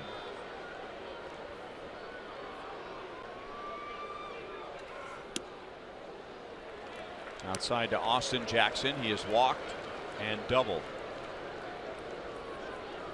And then after his double, Jose Ramirez hit a 2-run home run. Lindor's got 13 steals. He's been caught 3 times. Vargas lots of times will get a guy taking off on his first move, and he'll rely on Haas to throw him out. And there is Ramirez or Lindor going on a first move, and he lost sight of the ball. The Royals have a great chance for a double play, and the throw hit Lindor. The middle infield really sold Lindor on a throw coming to second base. They got him. Nice. See, if you're on a straight steal and you don't take a peek back to see what the hitter does, you can be in trouble, especially with middle infielders tricking him. Now, he didn't look. Look, now watch this. Now, he didn't know where the ball is. Okay, look at the third base coach, Sauerball. He's trying to tell him, look at those guys held him long enough to where they could have got a double play, but the throw ends up hitting Lindor. Haas was waiting for it. Nice play by Alex. Good spin throw, plenty on it. Just tough luck there.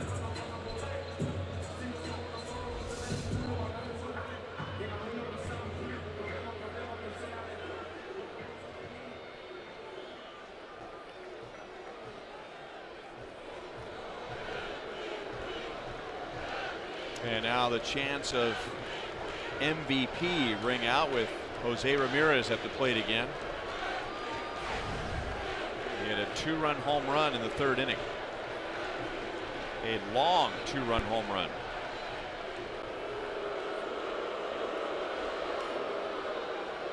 Our Sprint trivia question for tonight: name the 5 American leaguers with 50 or more doubles in a season since 2010. 5 AL players with 50 or more doubles in a season since 2010. I can tell you 2 of them at least are on the field right now. There's one of them. Lindor goes on first movement again, and he steals second base. He stays engaged with second base. But Merrifield kept the tag on him just in case he went over the bag.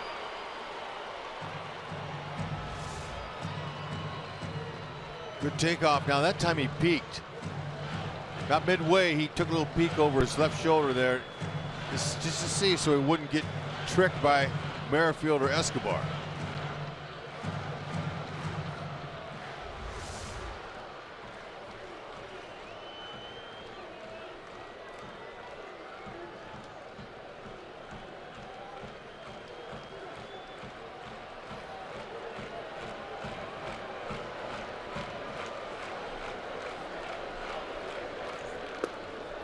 Two and one. Nice block by Drew. Butera works with Pedro Gaffal, the catching instructor, almost every day on those right there. That's why he's as good as he is with them. Got to work at it.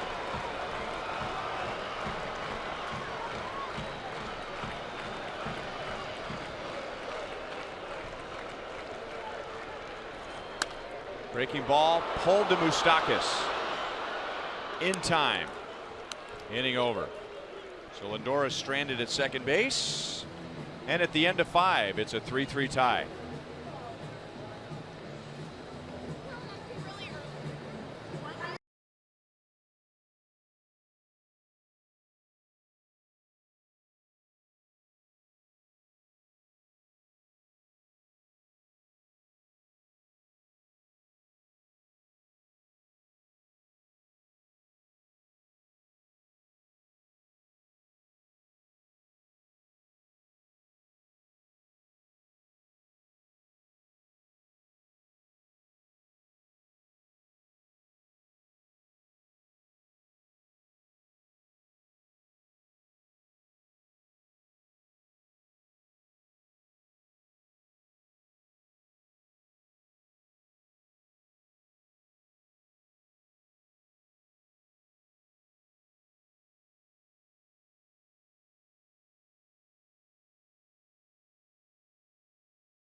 Tonight, our Sonic Slam inning contestant is Gene Clark from Blue Springs.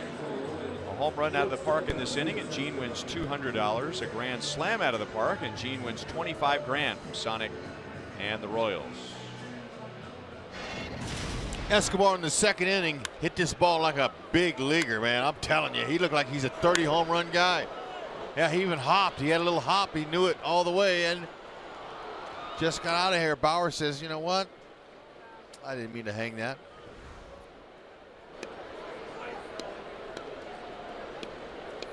Escobar, Gordon, and Butera. Brandon Moss has also homered, and Eric Hosmer has an RBI single.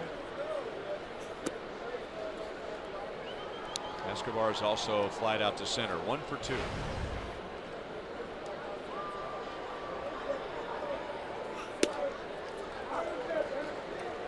One and one.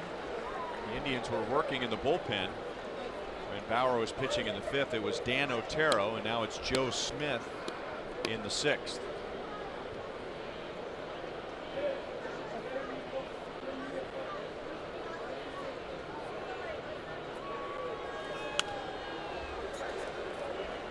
One and two on Escobar.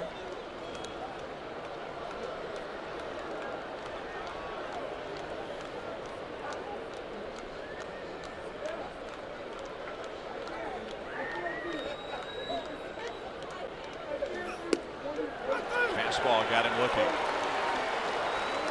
Bauer has struck out 6.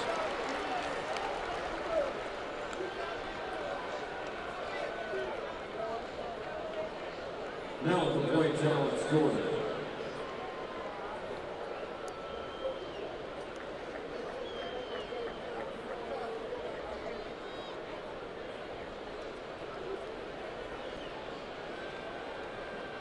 Alex Gordon with 1 out. He is doubled. Hint, hint, hint. And lined to second base.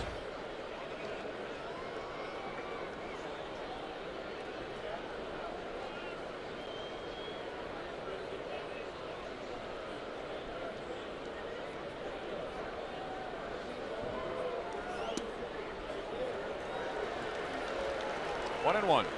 Our sprint trivia question: since 2010, 5 American leaguers have 50 or more doubles. Jose Ramirez this year. How about Alex Gordon? How about Alex Gordon?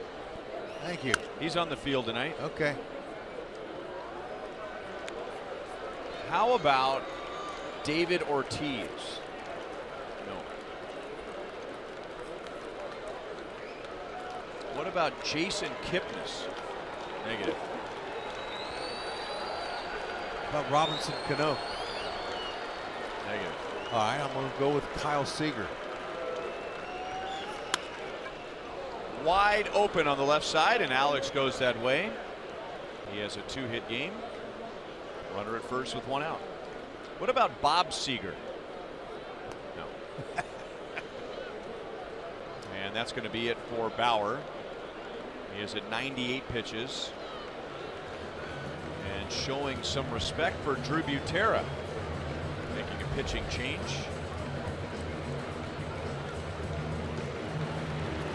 Bauer doesn't look thrilled about coming out with the number 9 hitter coming up, so head down and just kind of saunters off to the third base dugout. The Indians make a Chevy call to the bullpen.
Jose Ramirez hit 2 doubles last night, giving him 50.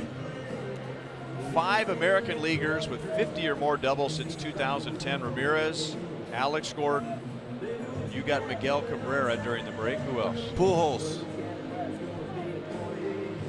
That's 4. American League East. Bautista. Manny Machado. All right, got him.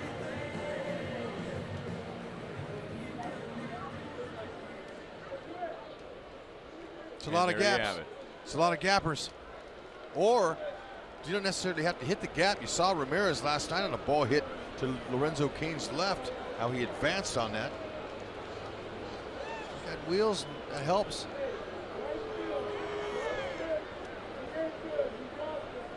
Sinker slider from Joe Smith. He's going to float it up there. Little side one and slider.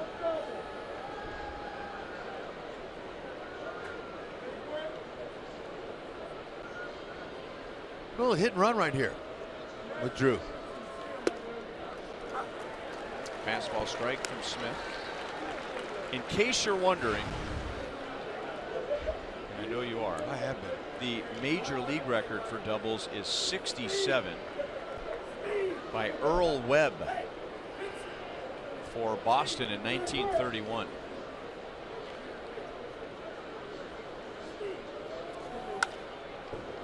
Right idea, no balls, 2 strikes. Right ballpark for a lot of doubles. Yeah.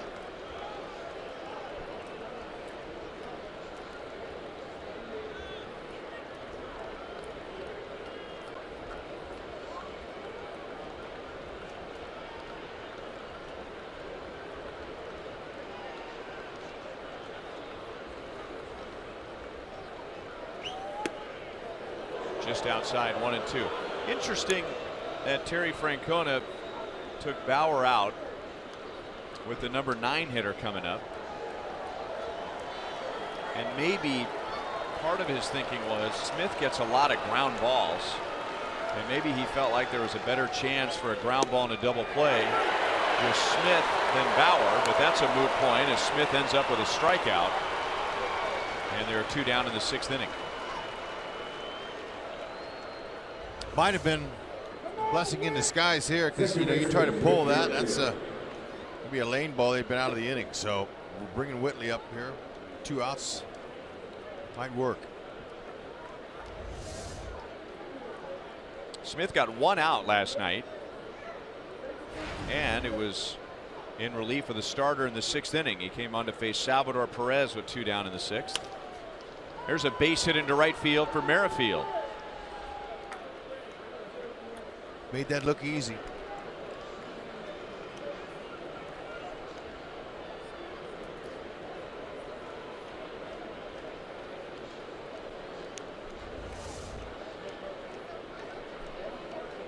Next event, Lorenzo Cain.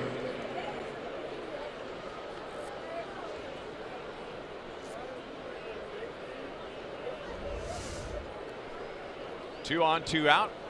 And up comes Lorenzo Cain, who has walked, singled, doubled, and scored a run. All that against Trevor Bauer.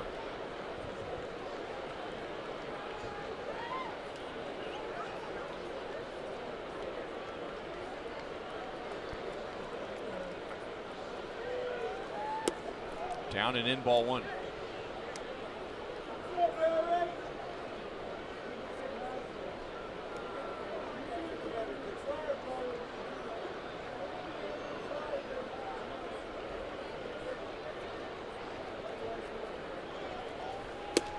Slider away.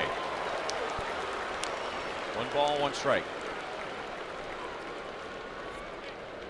That's not a bad spot there. I mean, that's right where he wants to put that. That's a short breaker. When he throws with a little less velocity, he gets more of a break to it. This makes him effective. He's good. Back with a fastball at 89.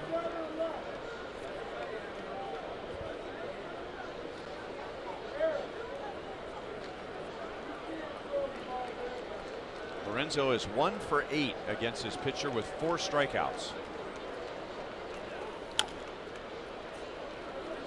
Chop foul, 2-2.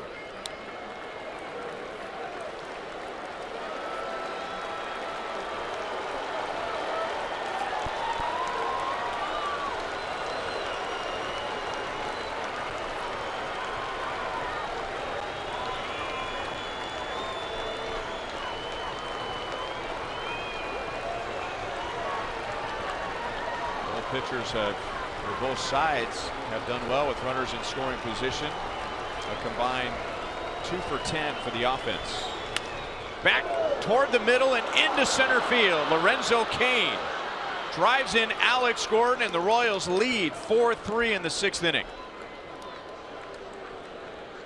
Lorenzo Cain is 3 for 3 with a walk tonight.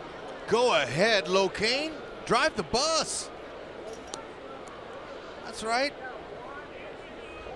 Get Terry Francona back out of that dugout. Now, I think Smith would have preferred to hit him because that would have saved a run, would have knocked the run down. He tried to get out of the way, and for some reason he couldn't get his glove out there to catch it. Look at Locaine. Very nice position, sitting on that back leg. Head position, still just trying to go with it. Love it. Not over swinging at all. Another Chevy call to the bullpen. Tyler Olson comes on to face Eric Hosmer.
Two of 4, they're up 4-3.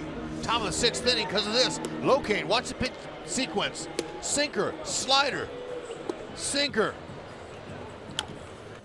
sinker, sinker again. He tried to sneak a piece of cheese by a hungry rat.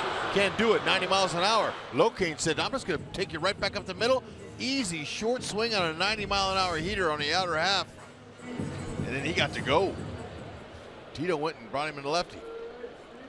Tyler Olson pitched an inning and a third scoreless last night, including getting a ground ball to short from Eric Hosmer. And it's Hosmer with 2 on, 2 out. He drove in the tying run last inning.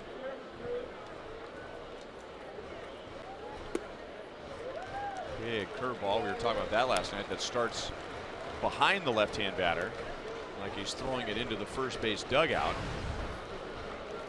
Look, Haas had on his face, looked like he wants another one of those. Good numbers against lefties. Anything over 250 is not bad. Outside, 1 ball, 1 strike. Hosmer's base hit was to left field in the 5th inning, and he is putting together one of the best seasons for any Royal ever, hitting to the opposite field, at least since they've been keeping track of that. Gets back into the crowd. Going back to 1988,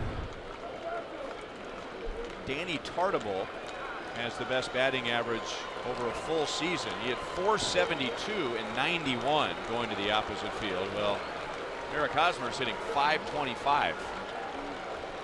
Ooh.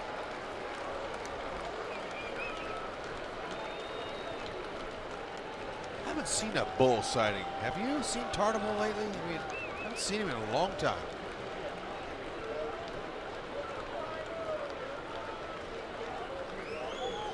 Oh, good swing.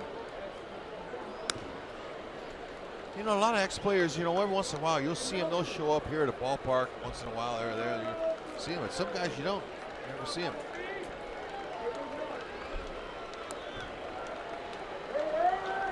Kane just drove in Alex Gordon to put the Royals in front for the first time tonight.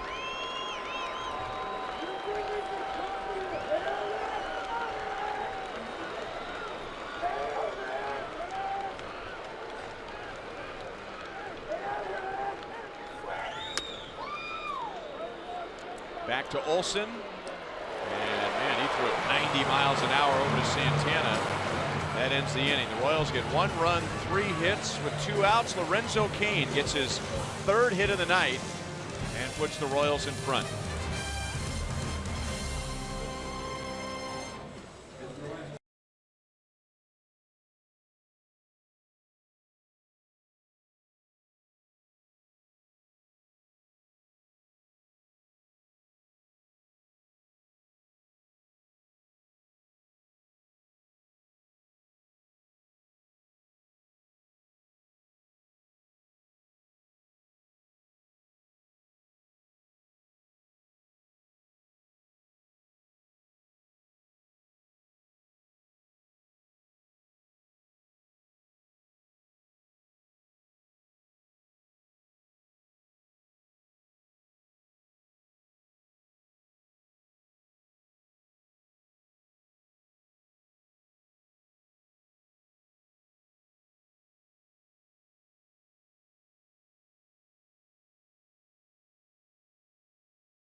Walk. He has put the Royals in front 4-3 with the Indians coming up in the bottom of the 6th.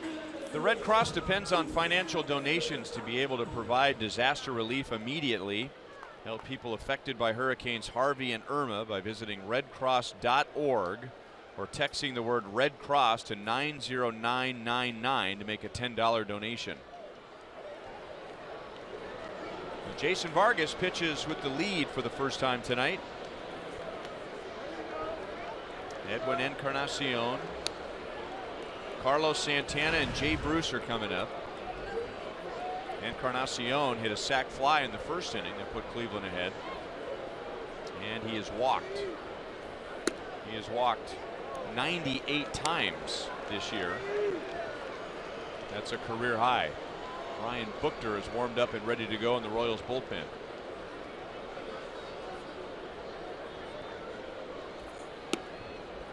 Three and 0.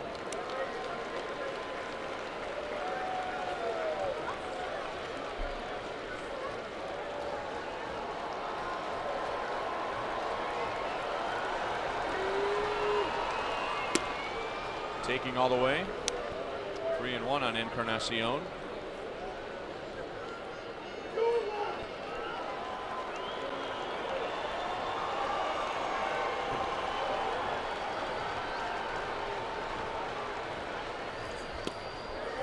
Leadoff walk. That is Jason Vargas' third walk. And here comes Ned Yost. Carlos Santana coming up. Ned last night used Buchter in the 8th inning. And tonight he's going to use Buchter in the 6th.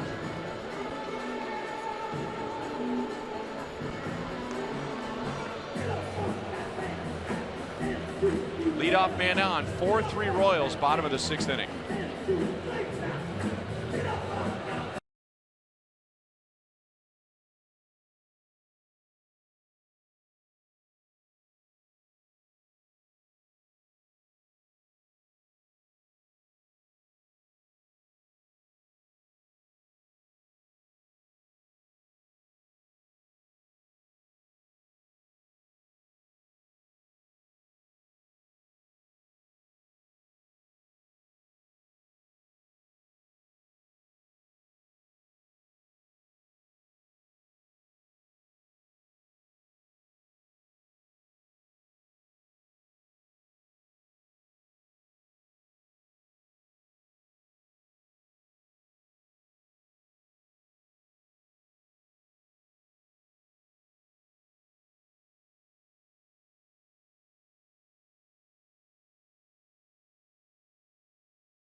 To begin the bottom of the 6th inning, and now he is replaced by Ryan Buchter. Unleash your creativity with Paint at the Park theme ticket. This theme ticket is for September 28th, and take part in a pregame paint class in our Hall of Fame pavilion led by Pino's Palette. Each theme ticket includes a complimentary beverage and your seat to watch the Royals and the Tigers. Space is limited, so get your spot today at royals.com/theme tickets. There's Ryan Buchter with a runner at first and nobody out. Buchter keeping it down, cutters inside on the hands of the right-handed bats, sliders, fastball. Low to mid-90s.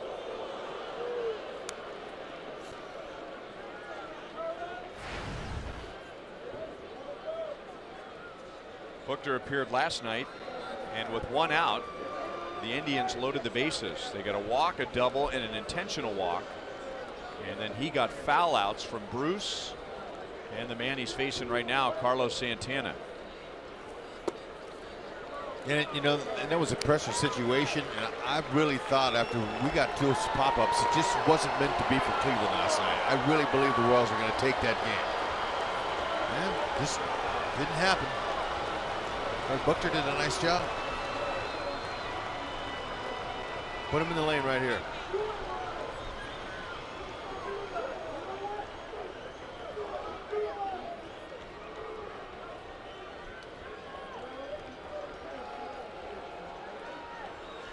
Santana's grounded into 10, make it 11.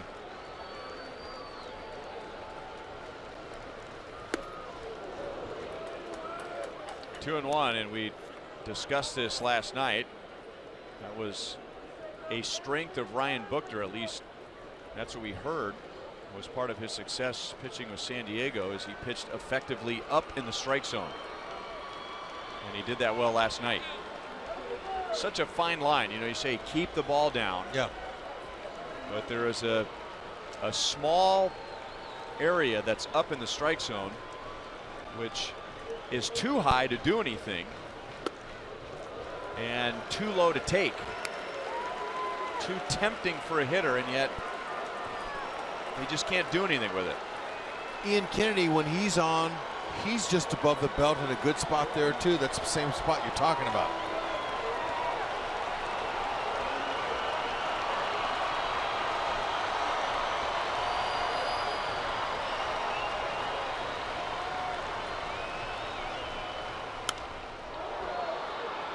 Lifted to right center field.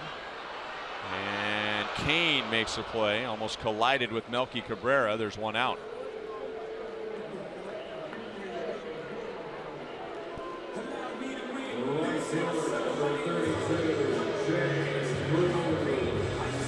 Booker staying up in that zone. Melky's calling for it, but Lorenzo's a little louder, and Melky yields to him because Lorenzo has priority over him.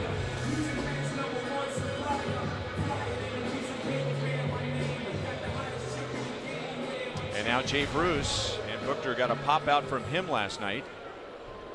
But Bruce ended up winning the game for the Indians in the bottom of the 10th inning. A runner at first base with one out. The Royals lead by 1.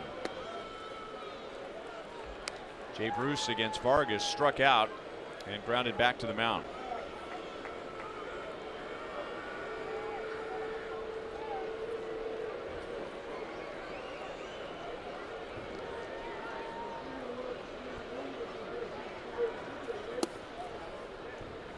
One and one.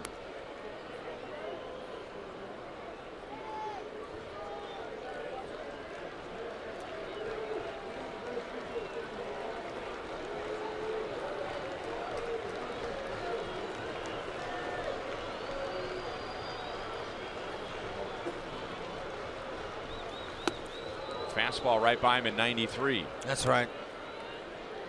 Powering up. Booker, he was fired up too when he came off the mound last night. I like it. I like a pitcher that shows a little bit of fire when he comes off the mound in a big situation. And Booker's got that in him. Look at those intense eyes. And hitters, you could feel that too.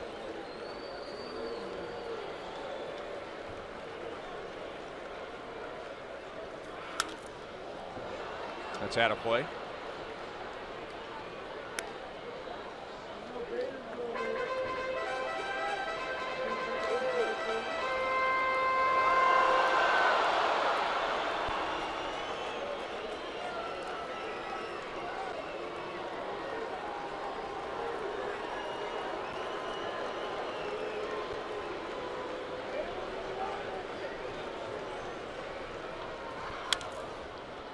Pulled foul past first base coach and Indians legend Sandy Alomar Jr.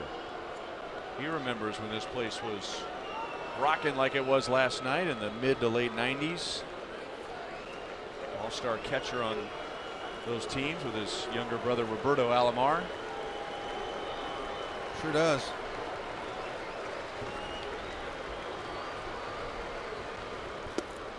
Booker strikes out Bruce, 2 down. Ooh, nice breaker. Show you another pitch sequence of how they tried to get Bruce out. Took a lot off of the slider there. Look at 93 to 78. That's a good variation at times. He's staying firm with him. All on the outside part of the plate. There's the slider. 81. Again, got him off the plate again. Beautiful job.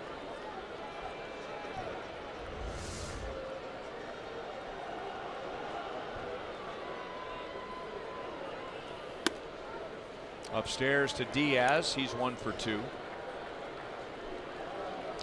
Booker has some deception. He steps and he throws across his body, so it's not exactly the best arm angle to try to pick up.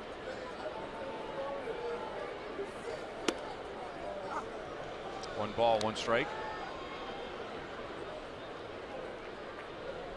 And he lifts up that front leg, and you're expecting him to lift it higher. He just kind of lifts it up and just kind of falls toward home plate. Kind of a little lulls you to sleep. Slow play.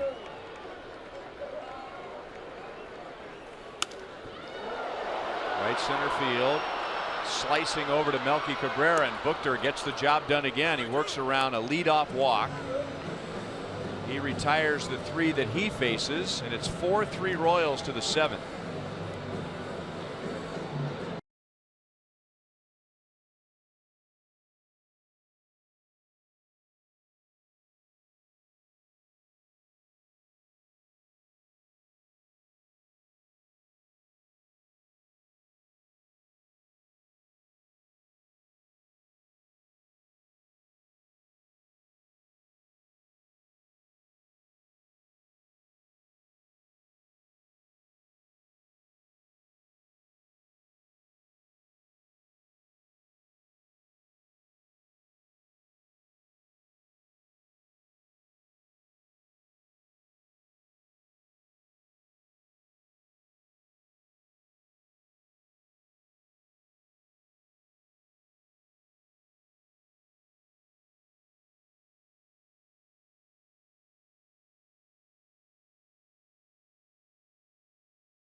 Baseball is brought to you by Jack in the Box. Come try the new $4.99 Smoky Jack Burger Combo with a small fries and a small drink, limited time only.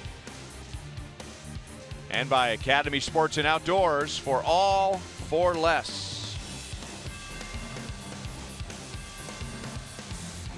Well, you would know outside of Progressive Field how packed and loud it is tonight because the Royals lead 4-3 into the top of the 7th inning. Brian Shaw will take over. He is the 4th Indians pitcher. All 4 runs were charged to starter Trevor Bauer, one of which scored after he was removed. And Shaw will get Cabrera, Moustakas, and Moss. I was talking about Buchner, how he throws across his body a little. This guy throws across his body a lot. And he's tough to pick up, and he's firm. Shaw, 90-96. Yeah, I don't blame you. You can hear Melky yelling up here. He was yelling, "Ouch!" Yeah, before it got him. That kind of helps absorb the blow. Sinker with his fastball, cuts the fastball. Slider, curve, change. He's got them all, and he's tough. This guy Shaw.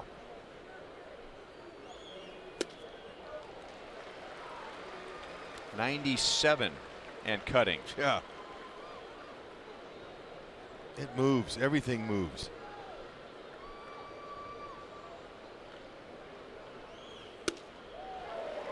Tough pitch right there for a left-hand batter. You can't hit it. You might as well spit on it.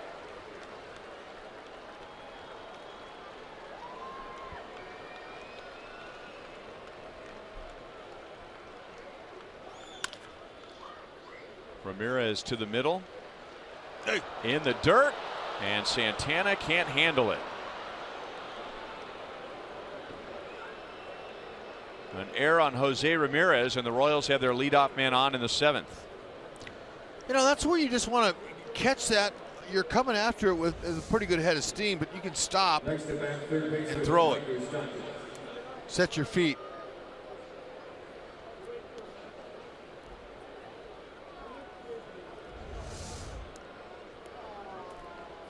Make it hurt.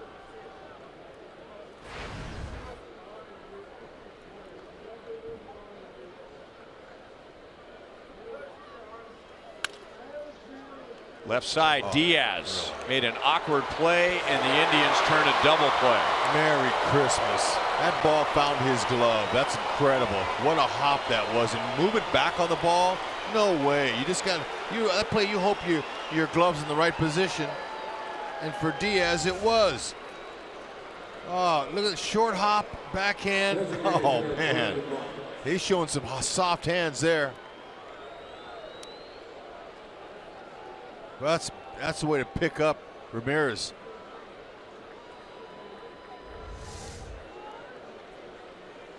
And with the shift, that is a 5-6-3 double play. And that brings us to Brandon Moss. That cutter's inside at 98. I don't remember him throwing that hard. Guns hot. I mean, that's talking Kenley, Jansen, Mariano Rivera when you're throwing a cutter like that. The strike zone has gotten tight on him.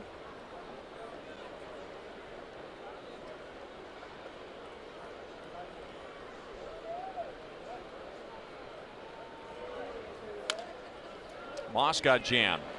That's the shortstop Lindor flipping with his glove. He didn't need to do that, but why not in front of a sellout crowd?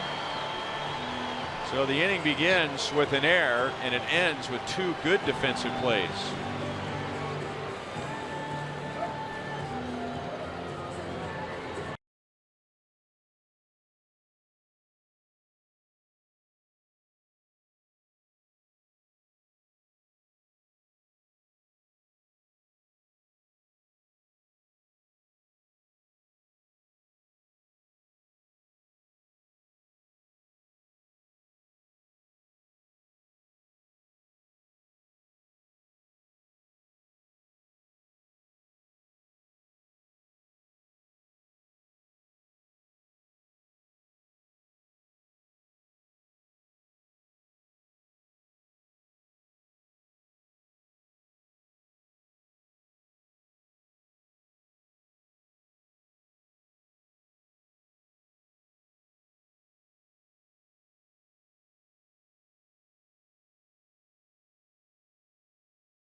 stretch here at Progressive Field with a sellout crowd watching.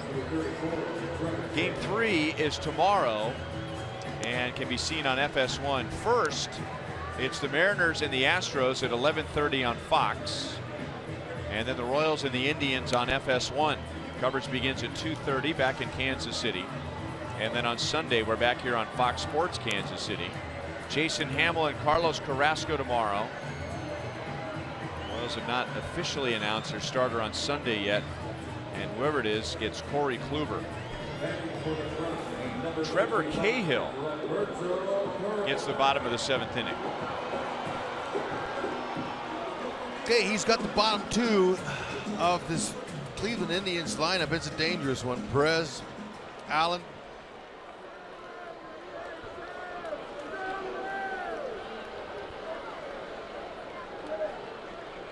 Cahill was only used as a starter by the Padres. 11 appearances, all starts with the Royals. This is his 8th game and his 4th relief appearance. 88-92, sinking fastball. Slider, curve change. He likes his changeup.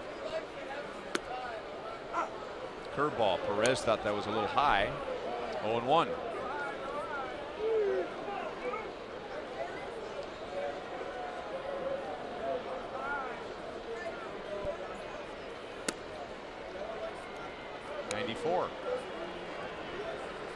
Gun might be a little hot here at Progressive Field. Could be, but I like it. It's good for the pitchers.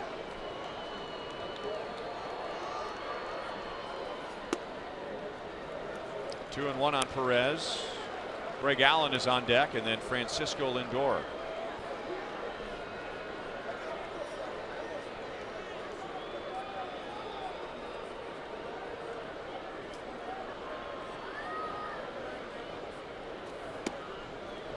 Three and one.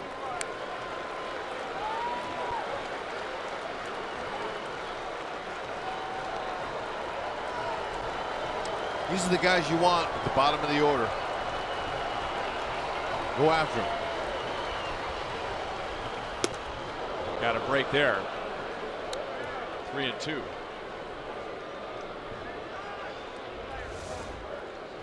Perez on the offensive here. He thought he could get a pitch there, and he got it, but it's up out of the zone.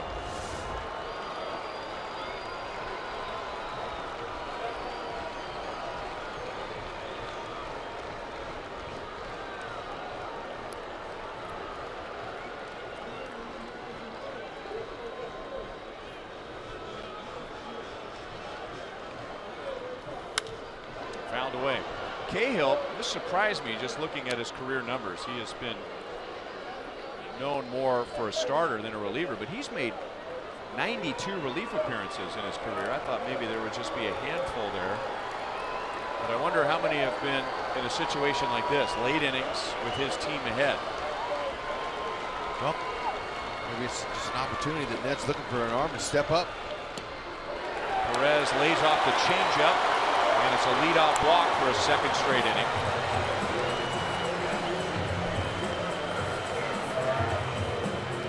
Perez is going to come out for a pinch runner. Now's your chance for a great deal on tickets through the MLB Ballpark app. Get half-price view level or outfield closet tickets for Monday through Thursday games during the Royals' final homestand. That's against Detroit and Arizona. And this offer is only available through the Ballpark app.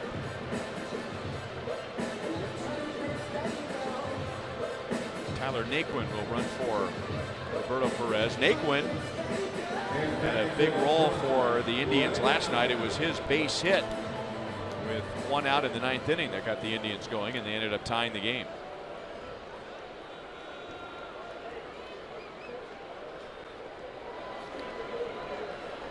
Greg Allen bunts and misses. Saying, man, that ball wasn't supposed to move like that. That sinker sunk right under his bat.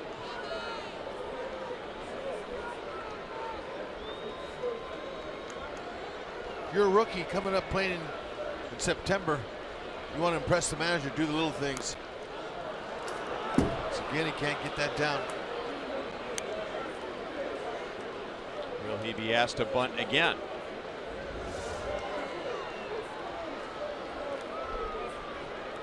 Had good position. Mike Sarbaugh, the third base coach.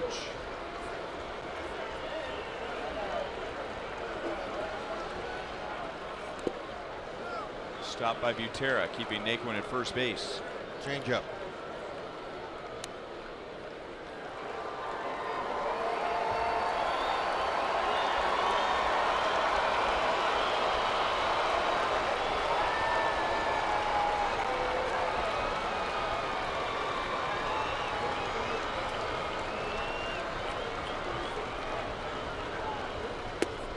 Two and two.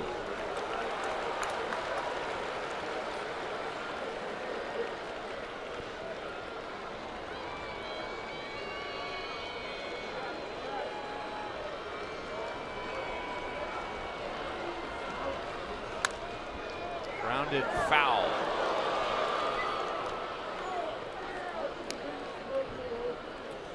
You know, we haven't been here recently where they had the rafters and people everywhere in the right field wall and around the sides here. We always would talk about it. Well, remember in the mid-90s, but now here it is. This is what they saw for all those consecutive sellouts.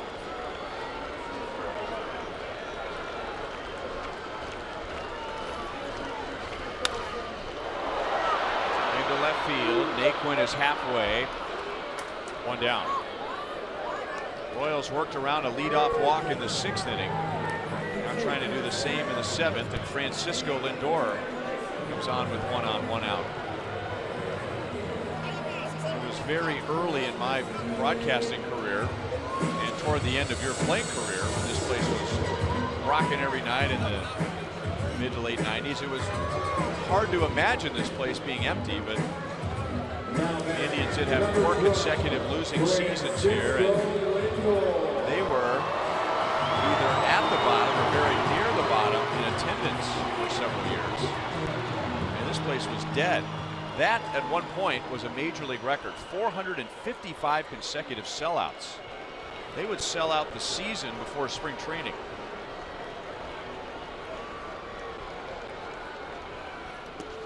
Another stop by Butera. Boy, I mean, that's perfectly squared up on his chest protector. Watch him move here. Thumbs out. Drew's working hard tonight.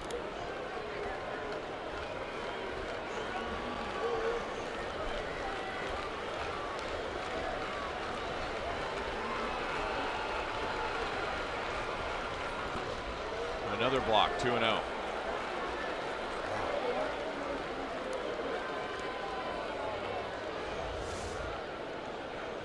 Almost identical. The fish aren't biting there. You're gonna have to put something up around the knees and put it into play. Not gonna be easy to double him up.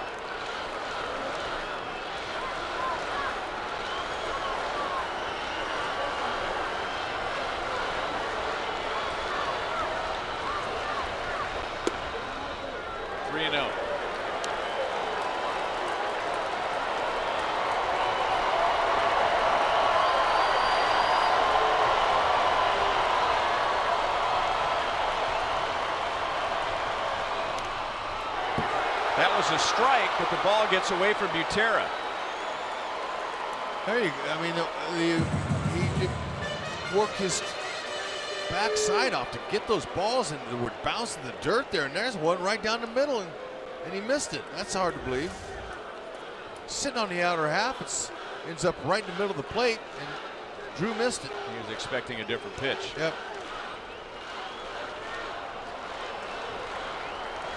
I think he was expecting a changeup that was going to fade back outside to Lindor, and it stayed right down the middle. So that picks up Allen. That gets the runner to second with one out.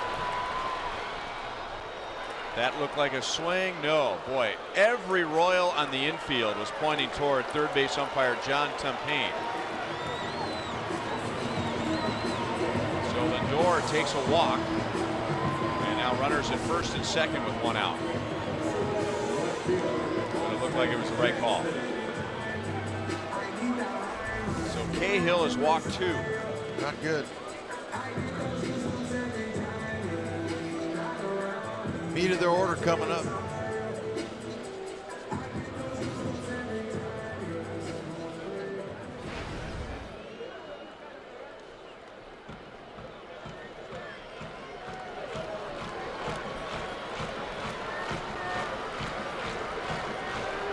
Austin Jackson has walked, doubled, and scored a run.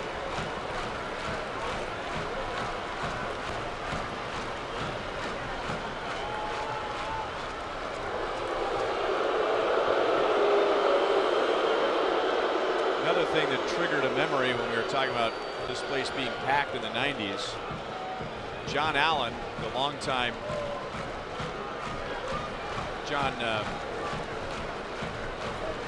Adams, a longtime fan who bangs the drum. You can barely hear him. There was a faint drum beat back in the mid to late 90s, and then the fans would take over, clapping and stomping their feet. And when this place was empty, it was like he was banging the drum right here in the booth with us. Yeah, a little different sound. That changeup's in for a strike, and it's 1-1 on Jackson. There he is. That drum goes back to the old ballpark. Wow.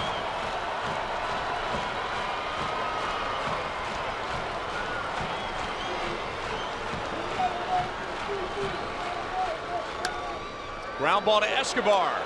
Out at second. Double play, and Cahill and the Royals get around 2 walks in the bottom of the 7th. And that leaves Jose Ramirez on deck. Timely. Roll above.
The Royals take a 1-run lead into the 8th inning.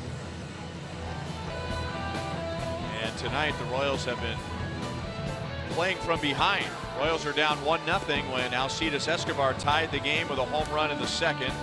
Jose Ramirez hit a 2-run home run in the 3rd, giving the Indians a 3-1 lead. And Brandon Moss made it 3-2 with a home run in the 4th. Eric Hosmer, RBI single in the 5th. That tied the game, and right now the difference is that short swing by Lorenzo Cain with 2 down in the 6th, putting the Royals in front 4-3. Yep. Here we come. Let's go. Got to hold on tonight. Bargy, 5+ innings. Did a nice job again. 3 walks. Yan Gomes takes over behind the plate. Roberto Perez led off the bottom of the 7th with a walk and was removed for a pinch runner. And now Dan Otero will get the 8th inning. And Escobar fouls it away.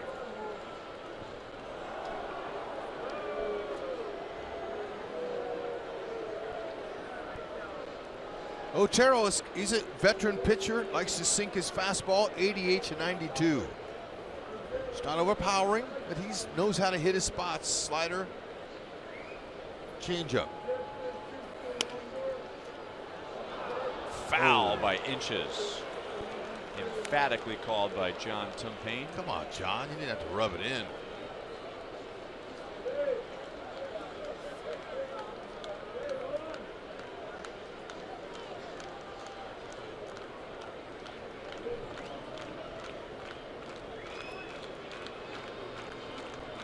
What are you looking at?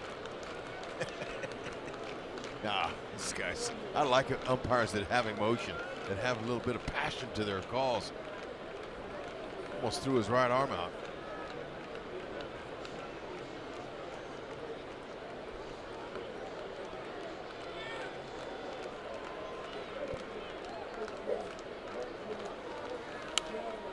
Escobar flares it into right field, and Bruce with a slide makes a terrific catch.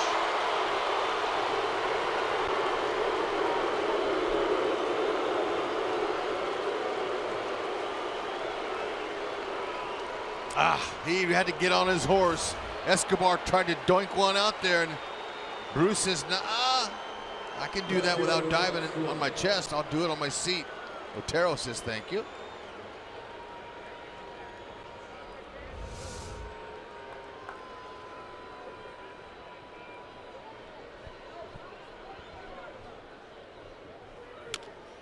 Alex chops it to the right side. Otero cuts it off. He'll take it himself. 2 down. Alex is 2 for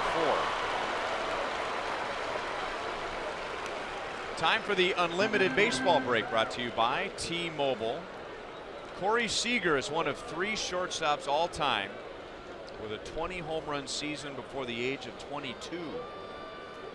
Luis Severino, 8 innings, 3 hits in a game against Baltimore, and Byron Buxton, after hitting a walk-off for Minnesota last night, is 2 for 2 in the game against Toronto. Minnesota leads 3-2 in that game. They're in the top of the 6th inning.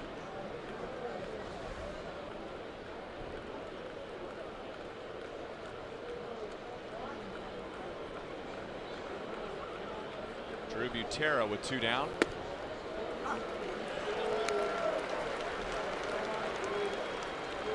He is nothing out of 3 with a couple of strikeouts.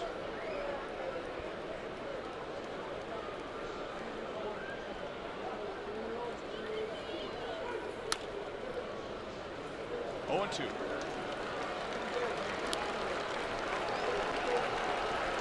Bigger crowd here tonight. 34,025 is the announced attendance. They're expecting a sellout again tomorrow. Nice.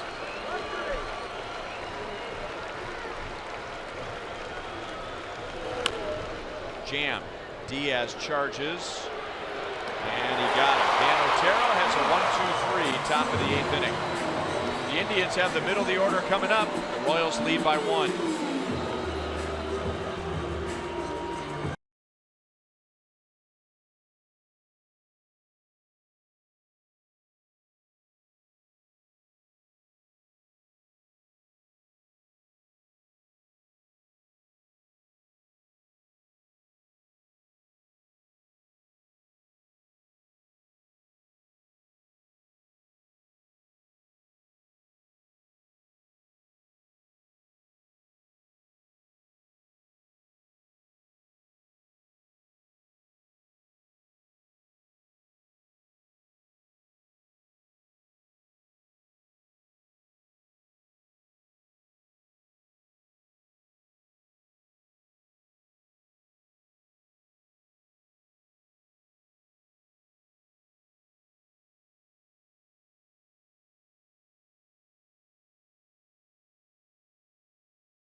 Braves. They ended the longest winning streak in baseball history, the New York Giants' 26-game win streak. The 1935 Cardinals put an end to the Cubs' 21-game win streak. And the Minnesota Twins stopped the A's 20-game win streak back in 2002. One game after the A's established that record against the Royals. Royals are getting closer to being the team to end the Indians win streak, which is at 22, an American League record. And Trevor Cahill stays on for the bottom of the 8th inning. And he gets a ground ball to first. Hosmer fields with his foot on the bag. That's a heads-up play. If he goes to get that ball, I don't know if there's time for him to either make a tag or get back to first base. No, you're right. He's let it come to you. I'm sure Haas was yelling at Cahill, leave it alone, leave it alone. Got him by plenty. Cahill getting some key ground balls. You know, he's got a sinker. He's got a really good sinker. Hard to pick up. Slider, change, curve. His changeup is an effective pitch, especially to lefties. Goes down and away from him and into righties. All pitches moving down. Hopefully keep him on the top of the ball. Outside to Encarnacion, who's had 3 plate appearances, a sacrifice fly in the first inning, and he has 2 walks. A smash, foul. You let him know, John Tumpane. I'm with you, though. Some umpires are subtle, and you have to squint to figure out what the call is, but not John Tumpane, and that was close. All it had to do was go over any part of the bag. Oh, good spot there. Encarnacion, you know, through May 20th, just hitting under 200. They were still had 7 homers. They weren't too concerned about him in a slow start. Talking with Ty Van Berkeley, their hitting coach in his 5th season with the Tribe, today about Encarnacion and his slow start. He said, you know, he's got a track record, just like we've heard Ned said many times, but he was trying too hard. He's new with a new team, you know, he was over swinging. It just took him some time to get his rhythm down and to get his timing down. And since May 21st, he's got 27 homers. He's doing his job, what they paid him to do.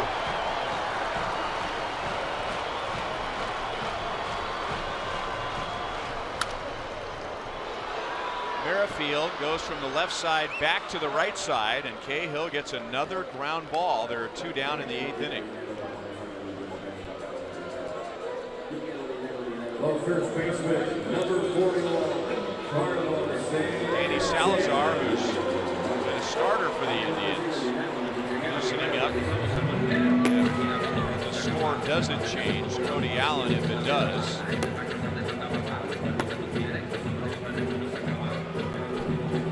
Cahill will pitch to Carlos Santana.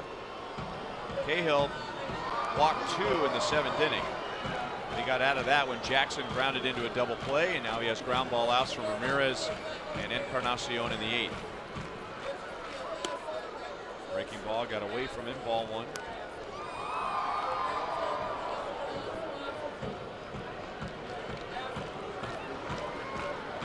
Santana has reached base safely in 21 consecutive games. He is 0 for 3 tonight. 2 balls and no strikes.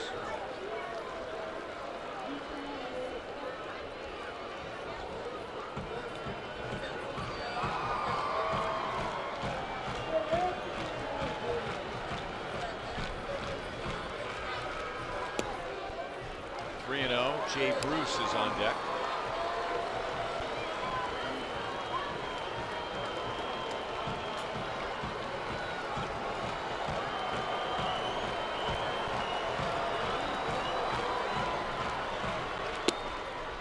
That's below the knees.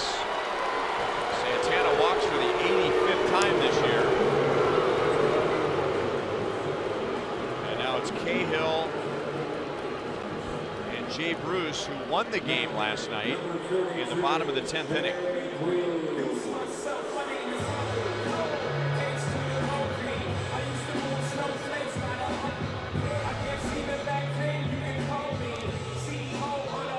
is 0 for 3, including a strikeout.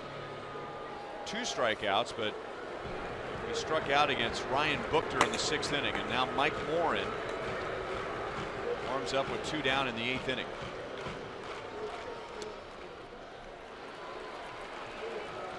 Cahill has walked 3 in an inning and 2/3. He's been able to wiggle out. I heard him. He's just funky. He's hard to pick up.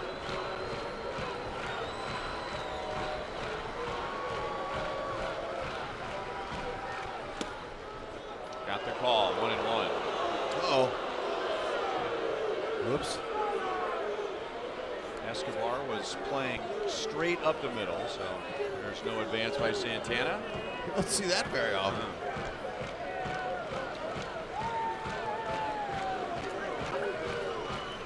5 at bats. Bruce has 1 hit against Cahill. It was a double.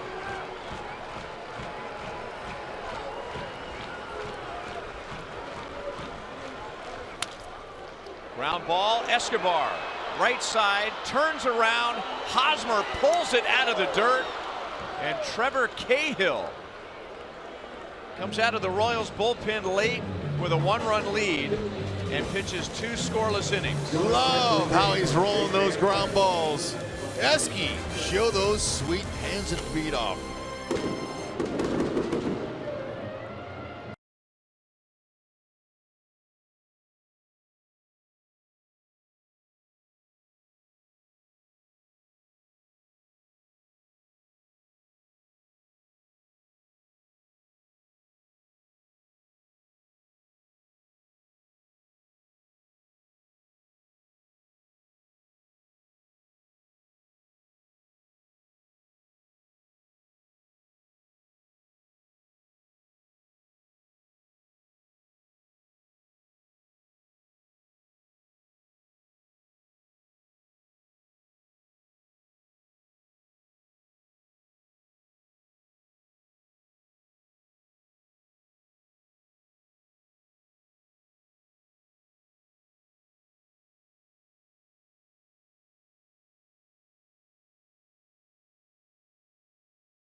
There were a few double takes, maybe more, when it was Trevor Cahill trotting out of the Royals bullpen for the bottom of the 7th inning. He has worked around 3 walks. He has gotten 5 ground ball outs, and this game goes to the 9th with the Royals ahead 4-3. And Danny Salazar, who has been mostly a starter for the Indians, will come out of the bullpen. This is his 21st appearance of the year and his 4th relief appearance. He's got a great arm, there's no question about it. Had some issues earlier in the season, wasn't consistent, where he had other guys step up and perform better as a starter. Fastball, slider, change, excellent stuff. Good velocity, mid-90s. See if the Royals can get a little insurance.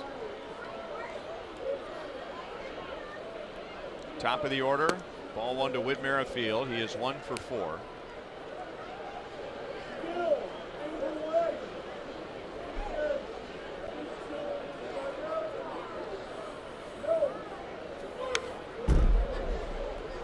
Salazar was an all-star for the Indians last year, but he got off to a slow start this season.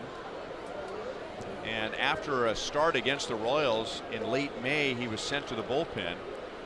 He has also been on the disabled list twice. He's had shoulder and elbow problems. He has an excellent changeup. There it was right there, and Whit was able to check his swing. 2 balls and 1 strike.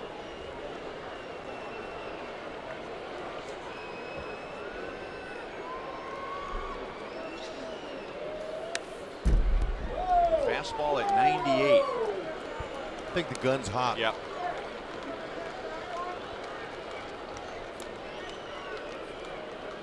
This late in the season, they're not adding to their velocity reads.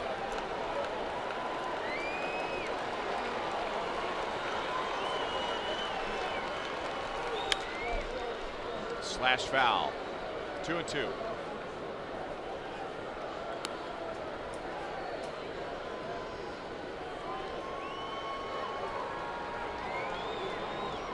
The Royals have 6 more hits than the Indians, but just 1 more run. And it'll be Mike Minor in the bottom of the 9th inning, the lower third of the order coming up for the Indians. 3-2 on Witt. Lorenzo Cain is on deck.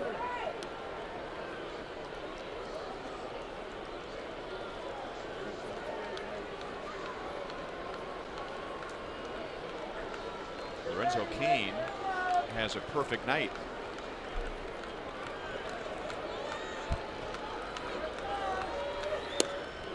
Fastball is outside for a leadoff walk. Nice. Nicely done.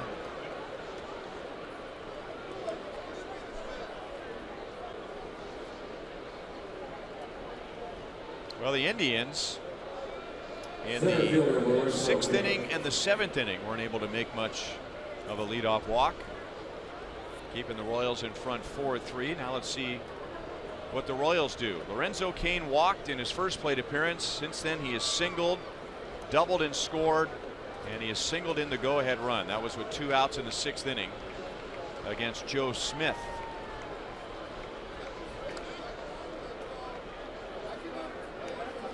Whitley looking for steal number 30.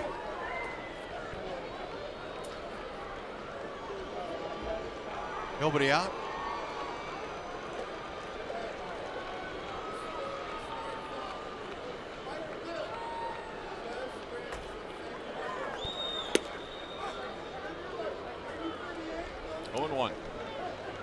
Yan Gomes, good arm.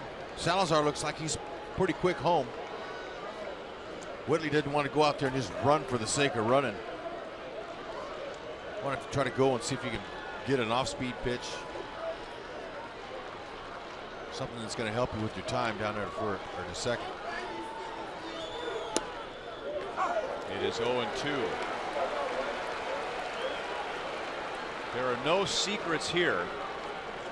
Lorenzo Cain has had 33 plate appearances against Danny Salazar. So he knows Salazar. Salazar knows him.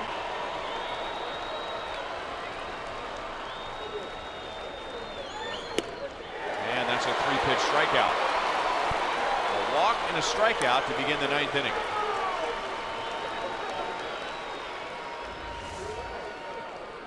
Salazar, great stuff. Looked like a slider there.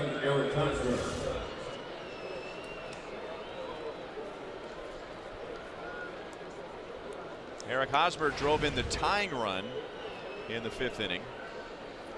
Royals were down 3-1 after Jose Ramirez 2-run home run in the 3rd inning. The Indians have not scored since the 3rd, but the Royals got 1 in the 4th. Hosmer tied it in the 5th, and the Royals went ahead in the 6th.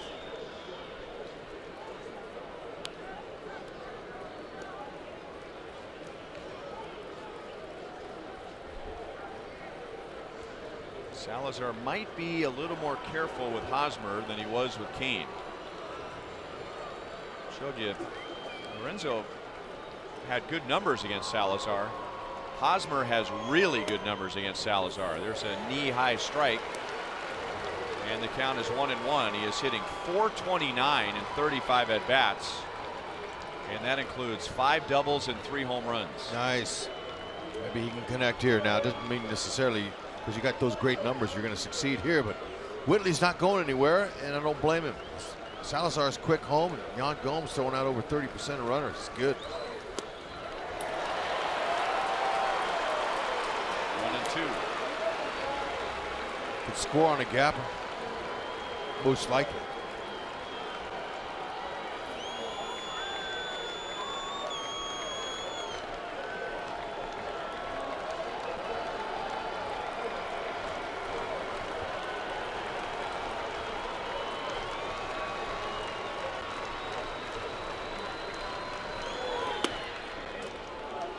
attempted, but he takes a fastball high. 2 balls, 2 strikes.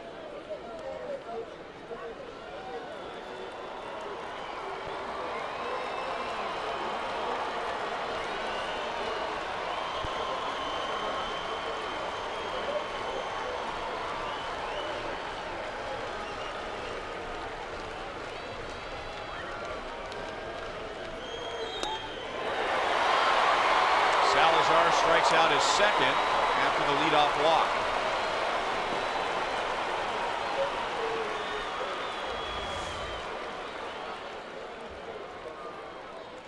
Nice. Salazar's done a good job coming in, using that slider effectively, keeping it down. It's nice to have an arm like his out there.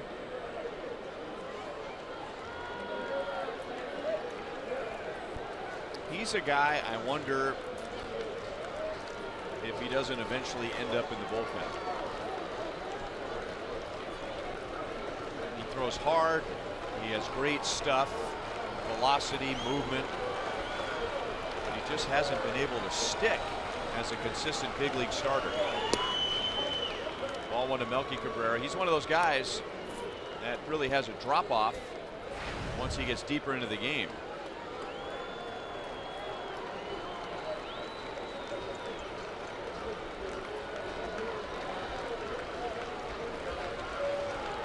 He's listed 6 feet 195, so I wouldn't think that maybe size would be an issue. He's certainly got the stuff. So far, the best the Royals can do against him in this inning is walk.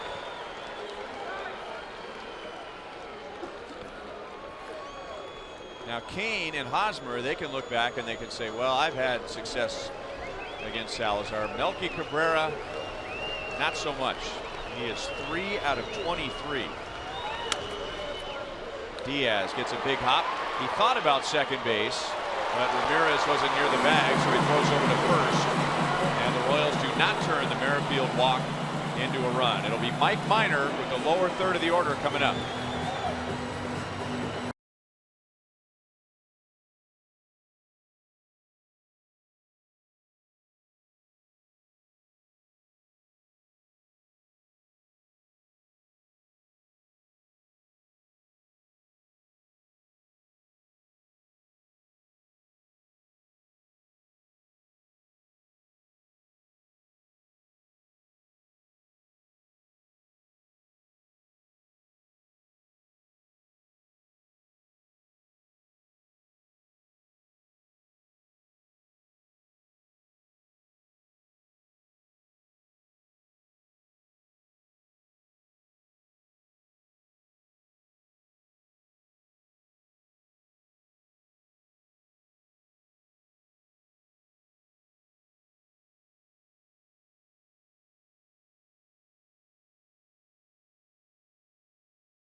Royals trying to protect a 1-run lead, and when this one is over, just like last night, it's either going to be real loud, which it is right now, or real quiet. Jeff Montgomery will be alongside to break it all down on Boulevard. Royals Live. Lorenzo Cain sparking the offense in this one. Trevor Cahill stepping up in a huge way, and now it falls on Mike Minor looking for his first career save. That reaction and much more coming up on Boulevard Royals Live. And we're talking about saves in the minor leagues or the major leagues. None in 9 years of professional baseball, and what a spot with an opportunity to put an end to the second longest winning streak in the history of baseball. He'll get Yandy Diaz, Yan Gomes, and then Greg Allen, although Terry Francona will probably use a pinch hitter, and Paulo Orlando moves into right field for a defensive upgrade. Yeah, how about that? So you want to be a closer? Go ahead, strike one. Exactly what you want to do. Minor, good fastball, mid-90s, maybe a little bit upper. Slider is a good pitch, and its changeup is all three above average. Ooh, close. Wow.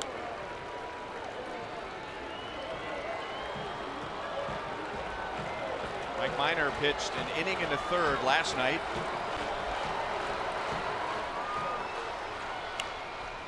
Pulled foul by Diaz, and he struck out Diaz.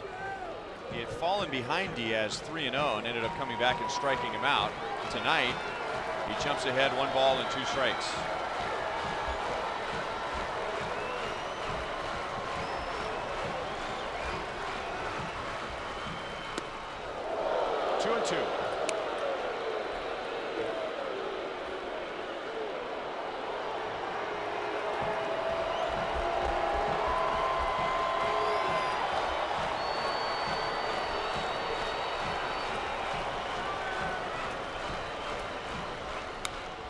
Jammed him.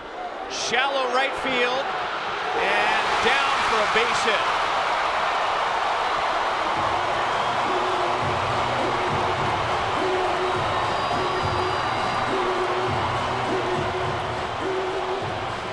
Wow, wasn't because of the lack of effort on the defensive side. Whitley and Haas going out there like that ball's a 10-carat diamond. They were trying to catch a jam shot. Nothing wrong with that pitch. Diaz is going right. Butera trying to sneak in behind him out there, but there's no play. And Almonte is going to come in to run.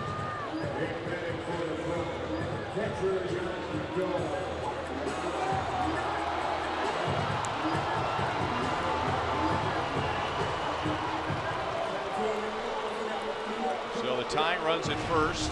The potential winning run is at the plate. Gomes bats for the first time tonight. He, like Diaz, faced Mike Minor last night and struck out. No ways, but wow, I like it. Hey, give him up. I think Francona knows that Minor struck him out last night. Maybe you might bunt once or twice during the course of the season, but when you do, you know your ass. It's got to be an important situation.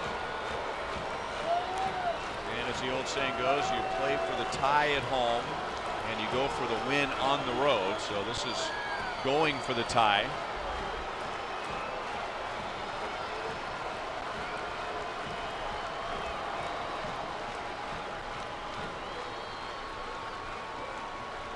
Not bunting, and it's up and away.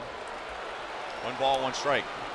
Yeah, Gomes has 1 sacrifice bunt this season and 2 in his entire career. I was a little bit shocked to see it. Could have done it on his own. Might have.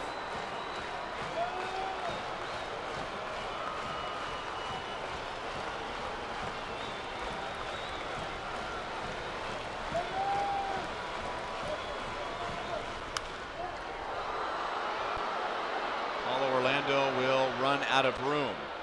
And again, Minor's ahead, 1 ball, 2 strikes. Everybody is standing. The Indians have already established a new American League record with 22 consecutive victories. Now they're shooting for the Major League record, which is 26 in a row by the 1916 New York Giants, who also had a 17-game winning streak in the same season. Well, not everybody is standing.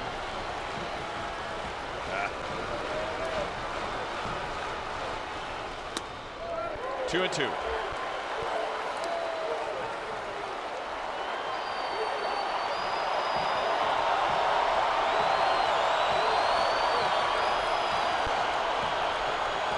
Greg Allen is on deck.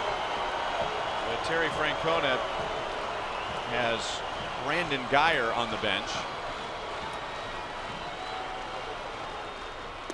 Strike 3 with a fastball, and Gomes can't believe it. That swing comes a little too late, and there's one down in the 9th inning. Yeah, you know, that's right down the middle. Let's split the dish in two. No one don't know what he was looking for, but you got to go. Terry Francona also has Francisco Mejia, and it will be Mejia whom he used in the 9th inning last night, and Mejia grounded into a fielder's choice, which was very close to being a game-ending double play. He is a rookie, he's a catcher, and regarded as the Indians' #1 minor league prospect when this season began. We told you last night that while the Indians are trying to extend their 22-game winning streak, last year Francisco Mejia in the minor leagues had a 50-game hitting streak.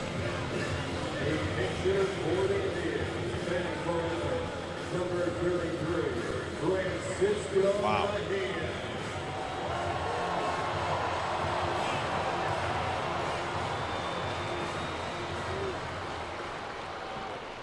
Almonte is the pinch runner at first base with one out.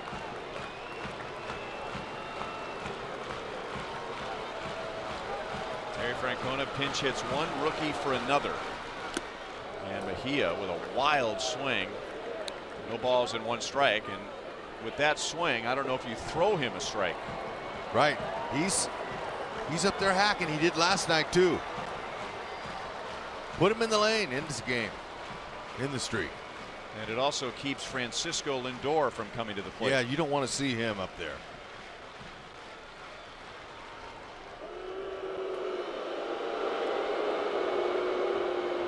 Last night it was out, single, out. Lindor tying the game. Tonight, single, out, and now Mejia. 0-2. Smart. Don't give him anything out of the middle. And Almonte, he's not going to steal. He's in there because he can possibly score on a gap. Leave that guy in the on-deck circle if you can.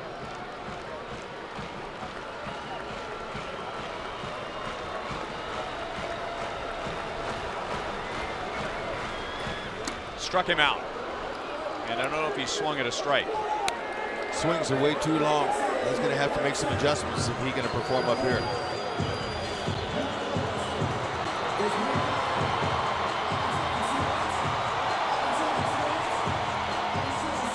So again, last night it was out, single, out. Lindor coming up with a runner at first and two down. Tonight, single, out, out.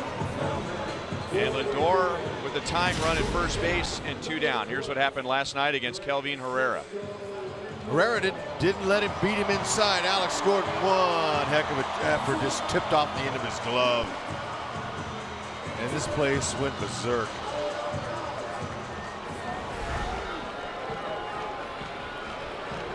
Lindor did not see Mike Minor last night.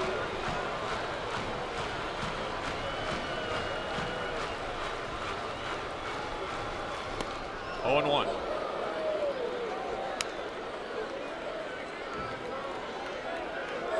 Royals might have a new closer.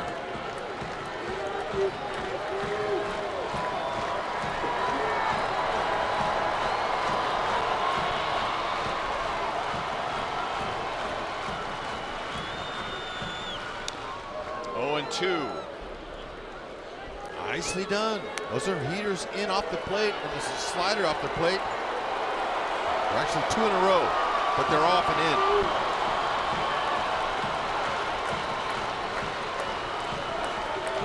Last night, Terry Francona and the Indians were down to their last strike in the 9th inning with Lindor at the plate. 1-2. Woo, that's firm in there at 96. Oh, it has teeth on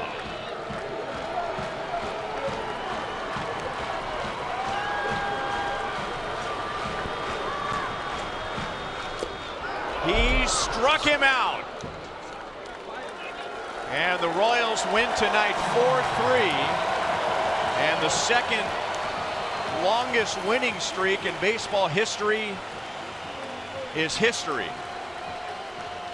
And the crowd cheers anyway. They realize they have seen something that they probably will never see again.